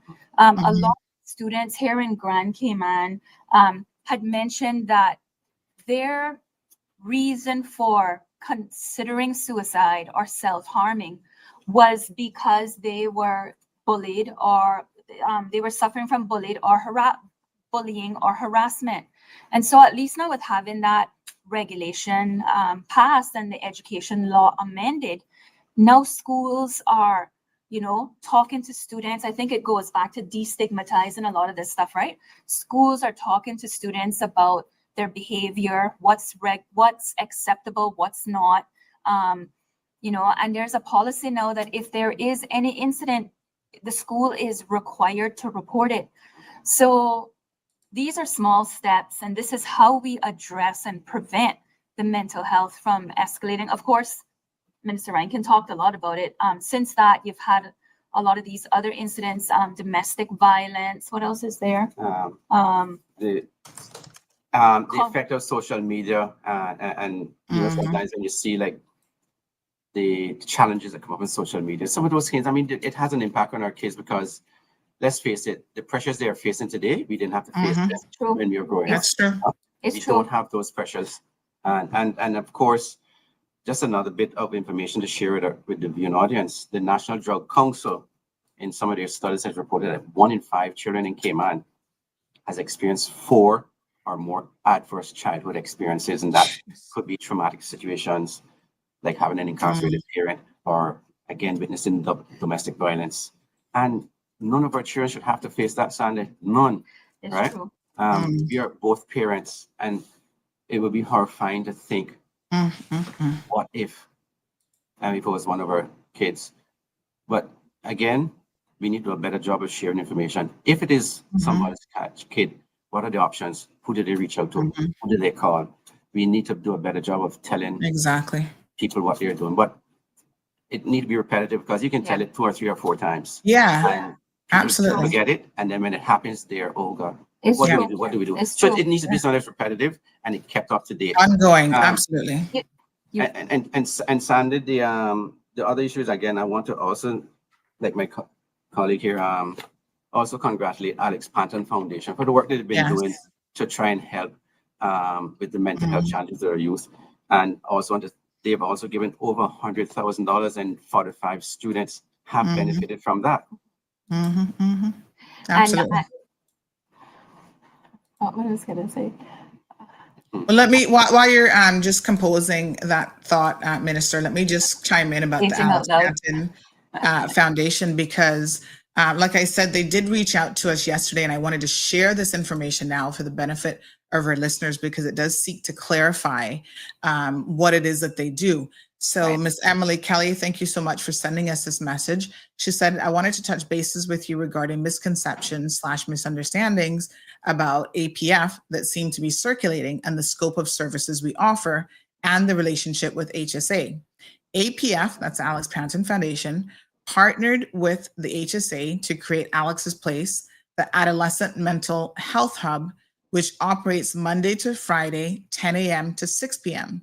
They have a small, passionate team that works in Alex's Place to treat youth ages 10 to 20 as walk-ins or referrals. Since launching in 2023, Alex's Place has only had the capacity to treat a handful of young people in-house and will triage them, refer other young patients out to local service providers for ongoing treatment. Alex's Place does not yet have the capacity to keep patients overnight in their facility. I cannot speak to the operations of the HSA and would greatly appreciate your support with clarifying the following points to your viewers/listeners. Number one, Alex Place is different and separate from the HSA mental health ward. APF is a NPO, nonprofit organization, that does not offer clinical services. The role of APF is the partnership with Alex's Place, the role of APF in the partnership with Alex's Place is in marketing and fundraising for the facility, and Alex's Place is run/operated by the HSA with no operational oversight from APF. And I think that this was important because I was certainly getting questions in relation to Alex's Place that I just couldn't answer because, quite frankly, I didn't know. So as you guys remember from yesterday's program, someone made a comment about Alex's Place, and I said, let's park that, because I certainly did not want to say something that was going to be incorrect in relation to this amazing organization, the Alex Panton Foundation, and by extension, Alex's Place, which does a lot of work. So thank you again to Ms. Emily Kelly, who is the manager over there at Alex's Place, at Alex Panton Foundation. And they've been really doing a lot of wonderful work, including offering all sorts of free workshops around mental health, especially for our young people. So, yes. And Sandra, we go back to the cliche of a village. It takes a village to raise a child. But while that was back then, we don't see it now, but it still applies, Sandy. We as a country, we must do more, looking out for each other. It'd be ludicrous to think that the government can do everything alone. Yeah? We realize that we need the help of the public. We need the help of our communities. And it's so important for us that we must look out for one another. And it means that if they see a child who's struggling, if they see a parent who's struggling, because parents and families struggle for various reasons. And we must be able to reach out, give a helping hand wherever and whenever. But sometimes parents are doing their endeavor best, but they're not able to do certain things. And as a community, we should also pitch in and help where we can. We must get back to some sort of community. Yes. Agreed. Like you said, taking a holistic approach as a country. Sandra, I just want to go back to your previous slide with the bit about the Alex's Place, just to say that the approach that I would like to take as Minister of Health is, well, first of all, this is where agencies like Alex's Place is so important, because they're focusing on preventative care in a sense where if someone is having some, signs of mental distress, or they're feeling sad, they can go there and get the appropriate guidance and support that they need, because we want to prevent anybody from getting to the state where they have to be admitted in the hospital. And it's just like a lot of the other agencies that are out there, the NPOs that are encouraging women to go and get mammograms, the Breast Cancer Foundation, and these agencies do so much work that I must say, becoming minister, I've always appreciated them. But when we look at the issue that we have at hand in the country, we have a hospital that was built for population of 40,000 people. And now we have, a lot of individuals in the country. I don't have the stats in front of me, but we have a lot of, even if we just go back to the bit about cancer, a lot of women in the country being diagnosed with breast cancer. If we can catch those before it gets to the stage where it is at an advanced level, going back to mental health, if we can get a young person in a program before they get to the state where they can't control, how they're feeling, then we prevent patients from, or individuals from, becoming patients. And that has to be ultimate priority right now, is obviously dealing with the people who are in the care of the hospital, who need urgent care and preventative care, to ensure that we give everybody in this country the robust healthcare services that you deserve, living in a rich country like Cayman. Yeah, and yes, and we have issues, yes, but we're making some small progress, but we know we still have a lot to do. Yes. And it's going to take all of us working together, the Minister of Social Development, the Minister of Health and Wellbeing, all across our various ministries. We going to have to be working closely together, aligned with each other, to ensure that we find solutions to this problem. Some of those solutions may not be readily apparent in our country, but whatever it takes, we must take care of our children.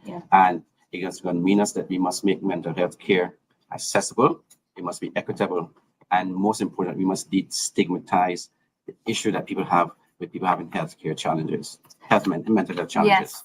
And I don't want to open up a can of worms, but I kind of do. But I was thinking of something earlier, and then I aged out loud and forgot. But what I was actually thinking was, when I think about the young people in my constituency that are in homes that parents are really struggling. I have, parents calling saying, my kids are getting depressed because, we're having these financial strains. And so again, another way is, obviously the world, the whole entire world is going through, if I can be polite, a transition. But we need to find, as a government, creative ways to ensure that the people of the country can manage the cost of living that we have here. And that to me is also, like Minister Rankin said, you have all these different agencies that are offering care. And then we as legislators need to find ways to make it easier for our people, because not just children suffering with mental health, adults, right. And it's just trying to figure out, how am I gonna, men especially, how am I gonna, take care of my family? And so a lot of pressure goes on men when they're looking at how they take care of, some of the things in the home. So, but even that, when she spoke about men, the statistically they say the suicide rates among men are higher than any other demographics. But various reasons cause that, I suppose, and one of those is that men don't normally talk about issues that they're facing. Yes.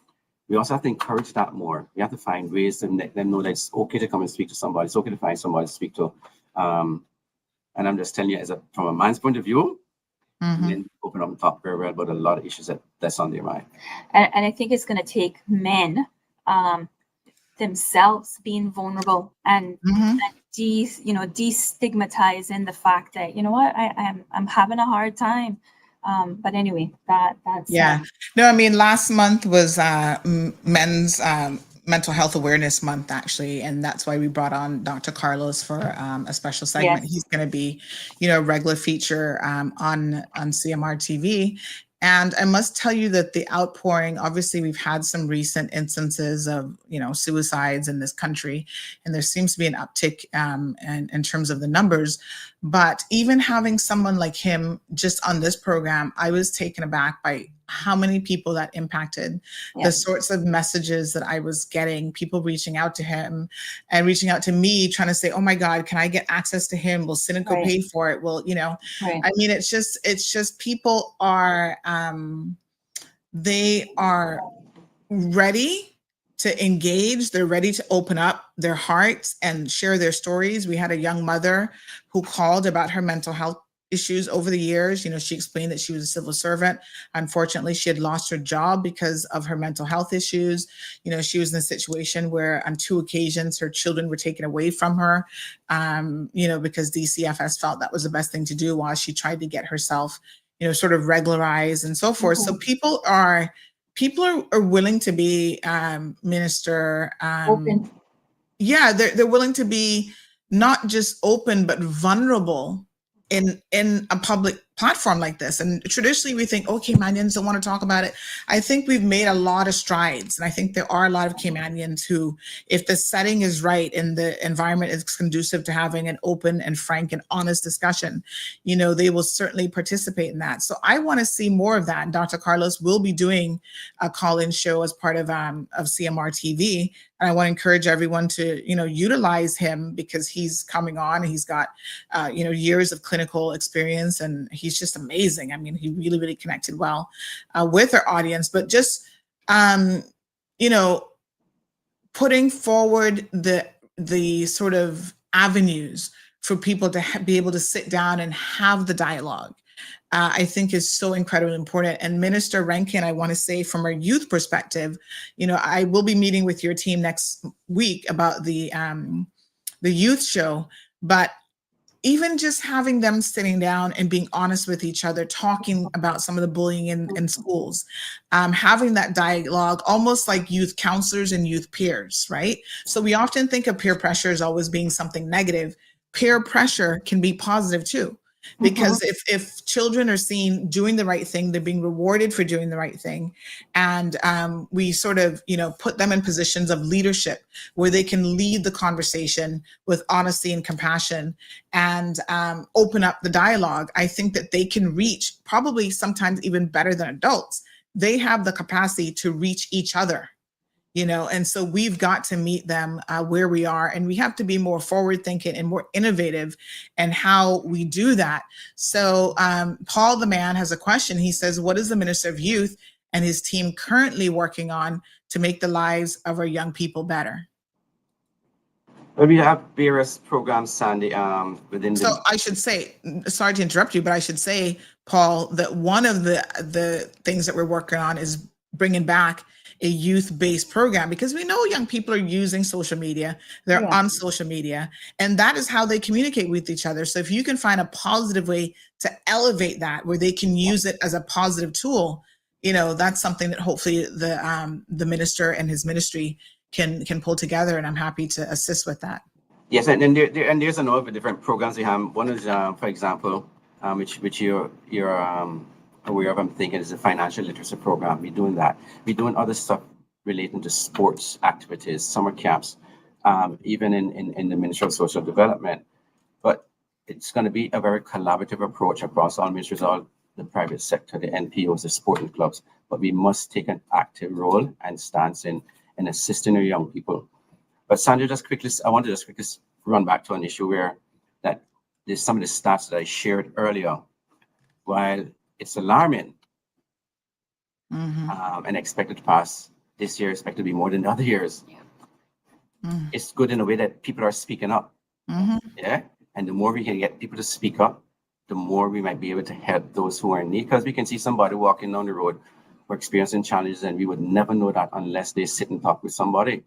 So if we can encourage those people, especially those people who we don't know or experiencing those challenges, so call, reach out to somebody, talk to somebody. There's many different agencies that you can reach out to. Family Resource Center is one, the Alex Panton Foundation, and was for youth, but there's many different organizations that would encourage you to call them 911 if it's very critical. We must give avenues to those who are experiencing mental health challenges. Yes, absolutely. We have a comment here that someone wanted to share. They say, I know a man who works for government who felt the need for therapy. He reached out to several places that offer therapy and was told for it to be covered, he needed a referral for Cineco to cover it.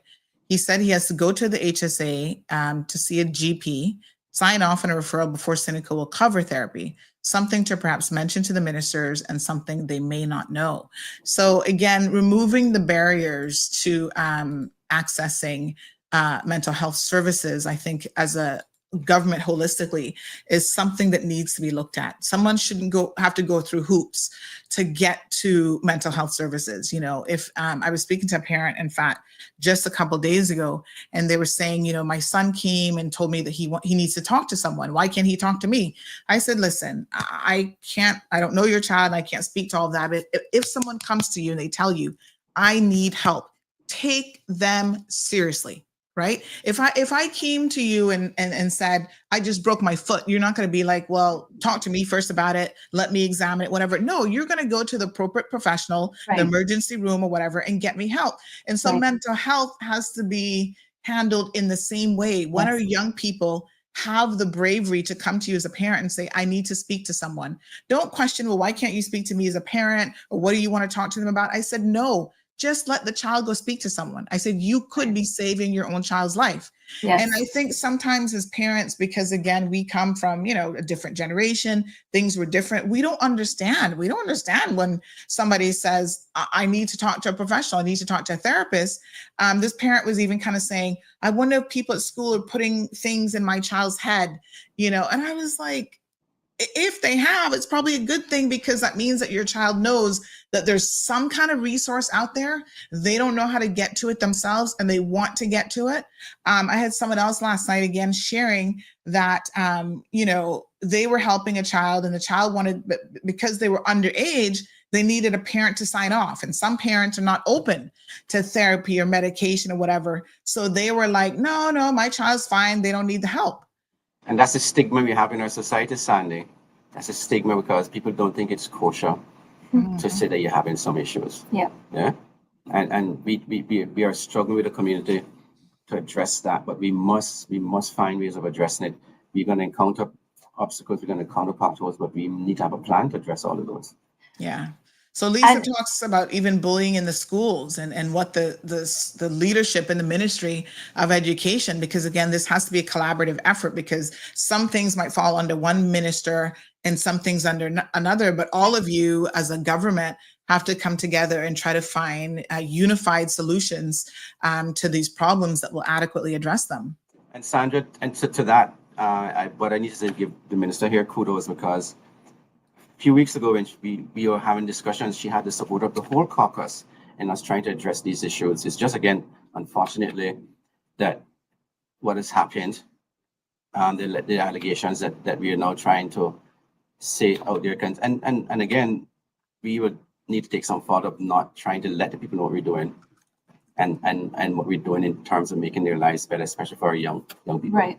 We need to do a better job of Thank you, telling people our Minister. story. Thank you. And I'm grateful for the support of all of my colleagues on the government bench because without their support, we really couldn't be, you know, taking this approach. I just want to go back to the comment that was made by the viewer earlier about the whole referral process, just to say that when we talk about healthcare reform, that is looking at every facet of healthcare, including the referral policy and how we can, make it more efficient and certainly have clear pathways, especially for areas of health like mental health. So just to say to the viewer that it is something that we will be looking at in great detail.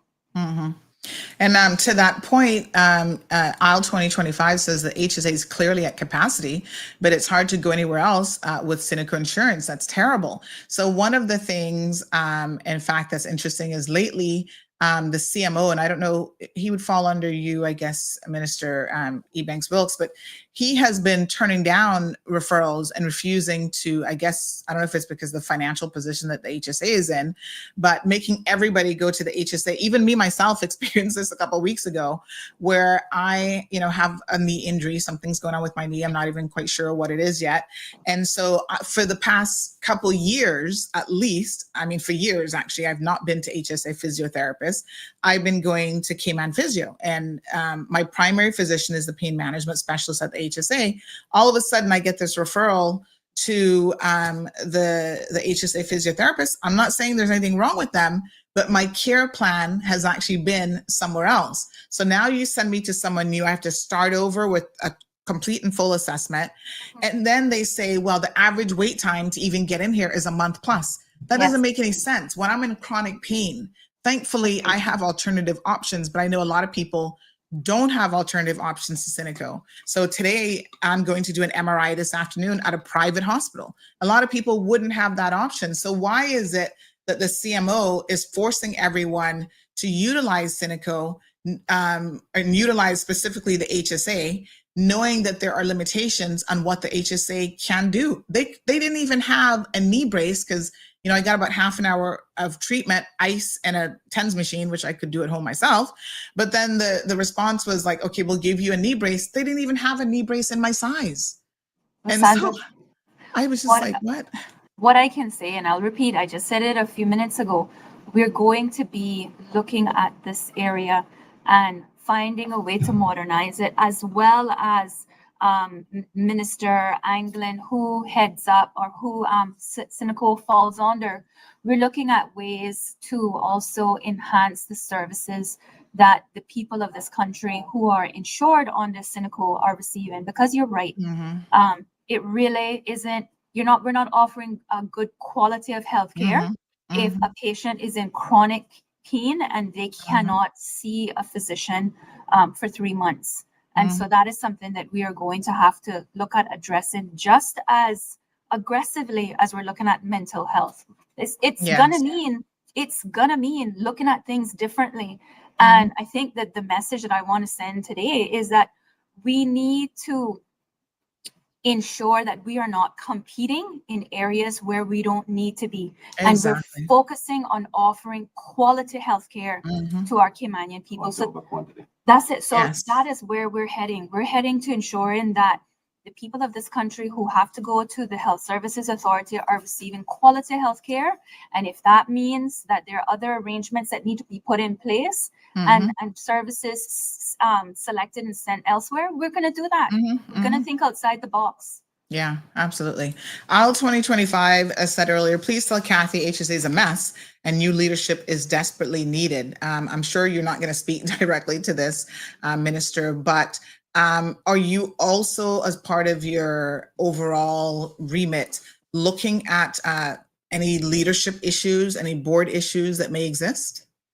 My position as minister, and I've said this at every one of my board meetings, is that when something goes wrong, I take the blame. When it goes good, obviously, I want to take the blame for that too. The credit. Thank you. Blame me for that too. That's fine. But where we're at right now is we really have to have a serious conversation on how decisions are being made, right? So yes, it is something that we're going to look at. Obviously, ministers don't have the remit over any staffing, whether you're statutory authority or not. That's not, we don't get into that stuff. We get into making sure that there's clear, the law says general directions on where the government wants a statutory authority or a board to really head. And that's sort of the focus that we have.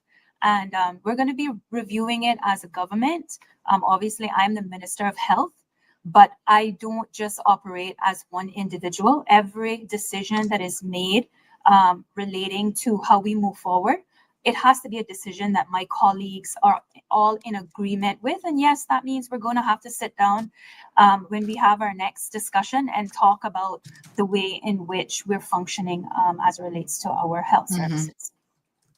Okay, we got another. Sandy, yes, sir. While the minister and I are very passionate about what we need to do. I can tell you, I've had a chance to visit the departments and those other agencies that fall into my responsibility, and they are just as passionate. Yes. We have some passionate people working with us in our ministries that wants to get this done, and we are going to be providing that direction and leadership for them to give them the remit to do what we can, especially for our youth and those suffering with mental health challenges, Sandy. But I must tell you that I am pleased with the support I get from them. They've done a fantastic, fantastic job, and I believe Minister has had the same experiences as well. Absolutely, absolutely. And I think that that's what makes it so much easier, because obviously we're evolving and growing. We've grown very rapidly as a country. So I think that I remember I think it was my first election that I ran. I was talking about it from then that, you know, if we didn't pace our development, the growth of development, you know, we were going to find ourselves in a position where we had to bring our infrastructure up to speed to meet the needs of our country. And that's where we're at.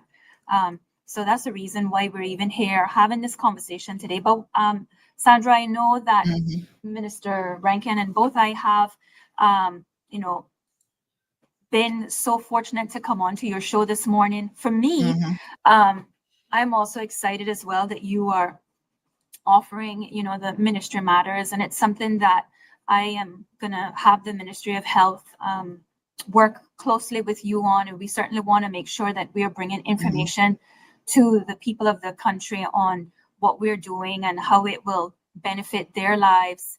And I'm seeing some of the comments popping up to try and but to those who are viewing and making your comments, we are aware and we are working, and that's why we wanted to come on this morning to, you know, let everyone know that we are committed to making tangible improvements for our citizens. And whilst, yes, it's probably, some people might say, not the right time to come on and share this information, we feel it is the right time, because we need to give you the comfort that we are working on this. And, you know, we're going to make sure that we improve the lives of our Caymanian people with this amazing coalition government that we have put together. And I want to thank Minister Rankin, because I've seen the challenges that he's been facing in the last couple of weeks as a minister, as it relates to dealing with children under the care of the Department of Children and Family Services,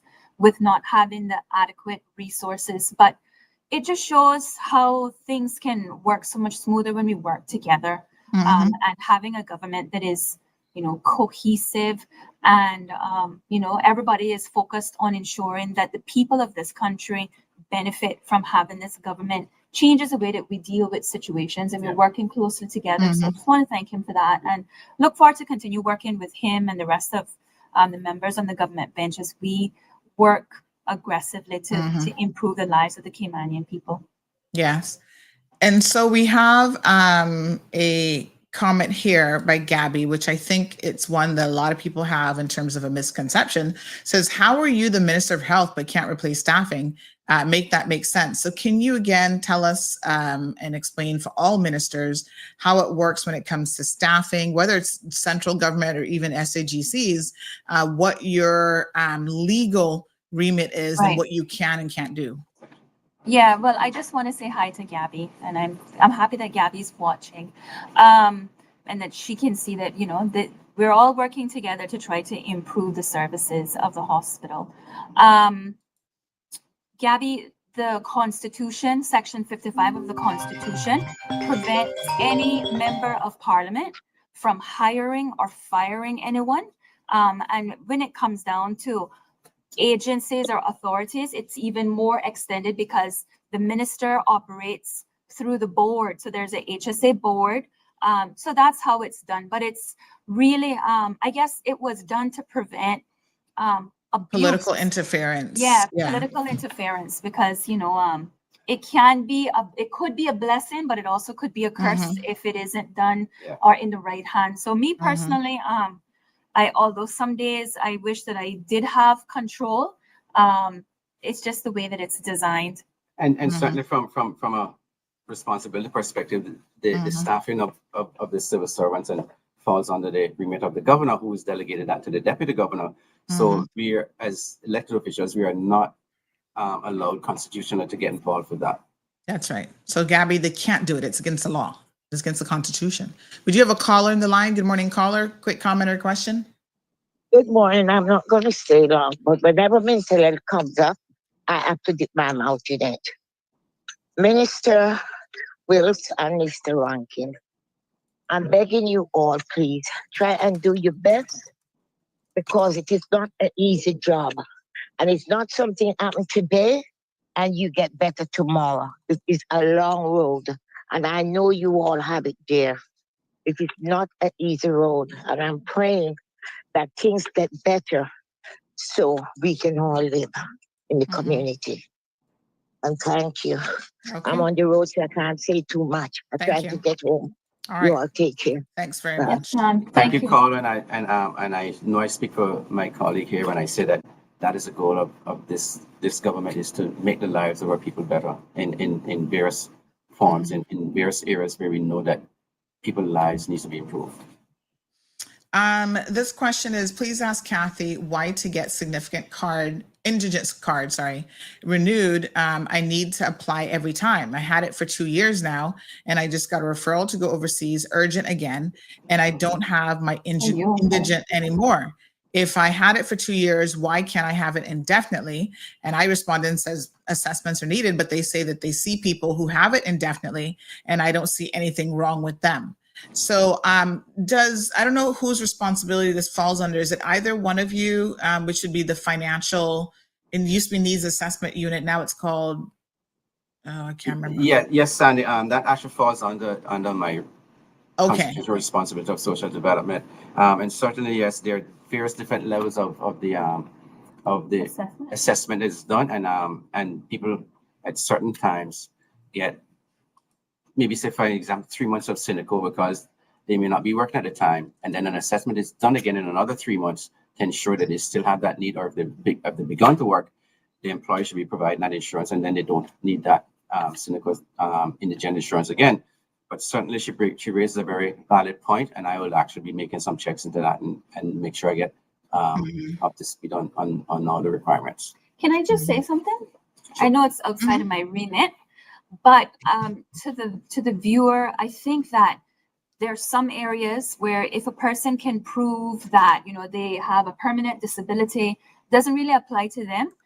Unfortunately, the good suffer for the bad. We do have bad actors out there that try to abuse the system, and that's the reason why this is put in place. So yes, your illness is probably genuine. It is burdensome to have to supply the department with all of these documents, but believe you me, there are people out there that are trying to find a way to beat the system. And if we don't have, I guess, strong guidelines on preventing abuse, we wouldn't really have a lot of money available to help the people who really need it. And that's the bottom line, Sandy. The more people abuse the system, the less they are for the people that really need the help and the support. Exactly. And it's, as I say, the bad apples spoil the whole bunch, right?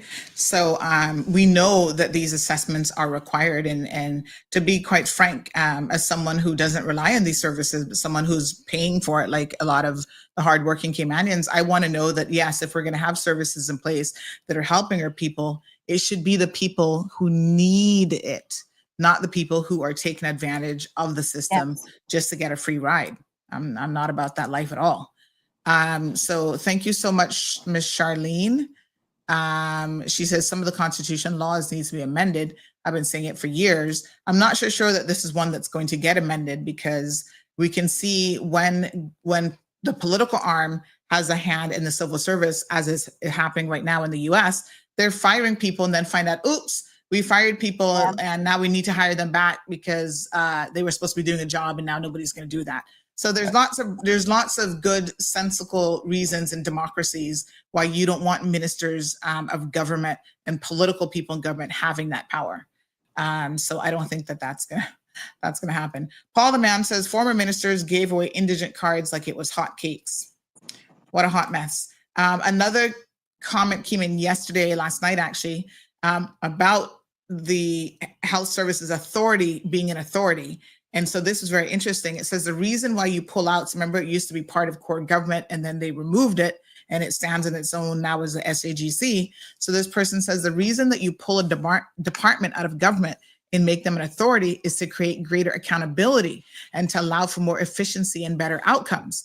Authorities are supposed to be making a profit and giving dividends back to government, breaking even at worst, not draining the country of valuable budget. And of course, Kathy, we know that there was a scathing report recently, which basically said and highlighted the financial position of the HSA as being one of the issues why the government's budget is in such poor condition. So we know you have your hands full for sure. We want to wish you and Minister Rankin all of the best. I appreciate both of you coming on here because I think that at the end of the day, this is how it starts, with open and frank dialogue and discussion with the people of the country.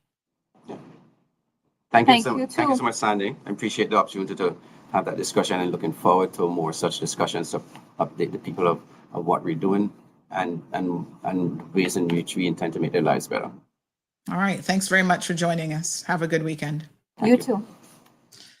All right, folks. It is a long holiday weekend. I was reminded of that earlier. So there will be no show on Monday because, somebody said, why don't you guys have shows on Monday? Well, we need a day off too, honey child. So we're going to take the holiday Monday off and we will be back on Tuesday in the studio. So for the month of July, Health City takes a break. They take a little vacation. They take their summer break.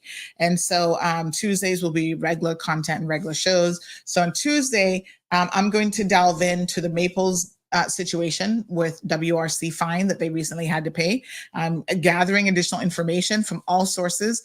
So if you work for Maples now, you work for them in the past, you know something about this situation, by all means, please come forward and provide me with whatever information you have, because I want to have a frank and open discussion, but I do want it to be as balanced as possible because that is very, very critical and very, very important.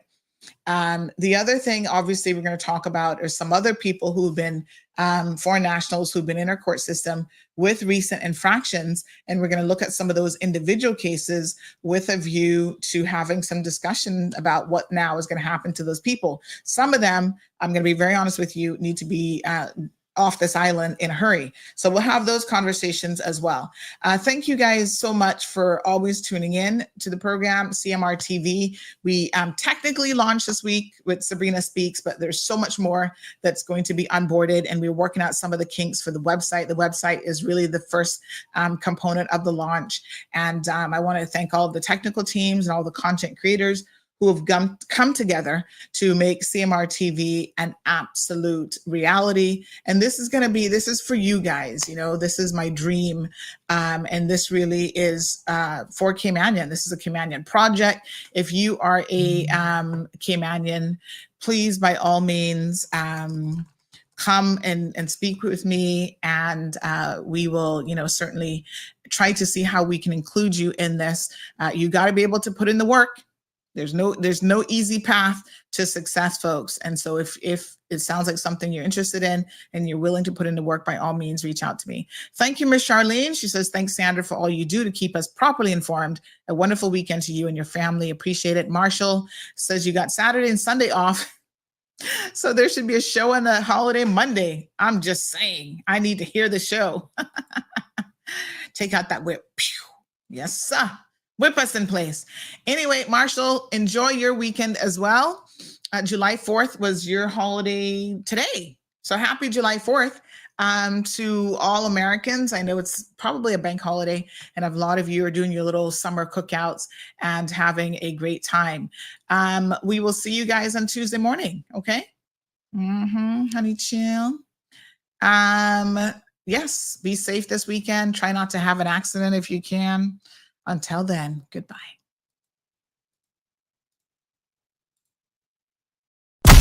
Thank you for tuning in to another episode of The Cold Hard Truth on Bobo 89.1 FM. Cayman's #1 talk show is live weekdays from 7:30 a.m. Never miss an episode again. Watch anytime on CMR's Facebook and YouTube channels for the latest show episodes. Don't forget to follow us online on our social media channels and visit CaymanMarlRoad.com for all the latest news and community happenings.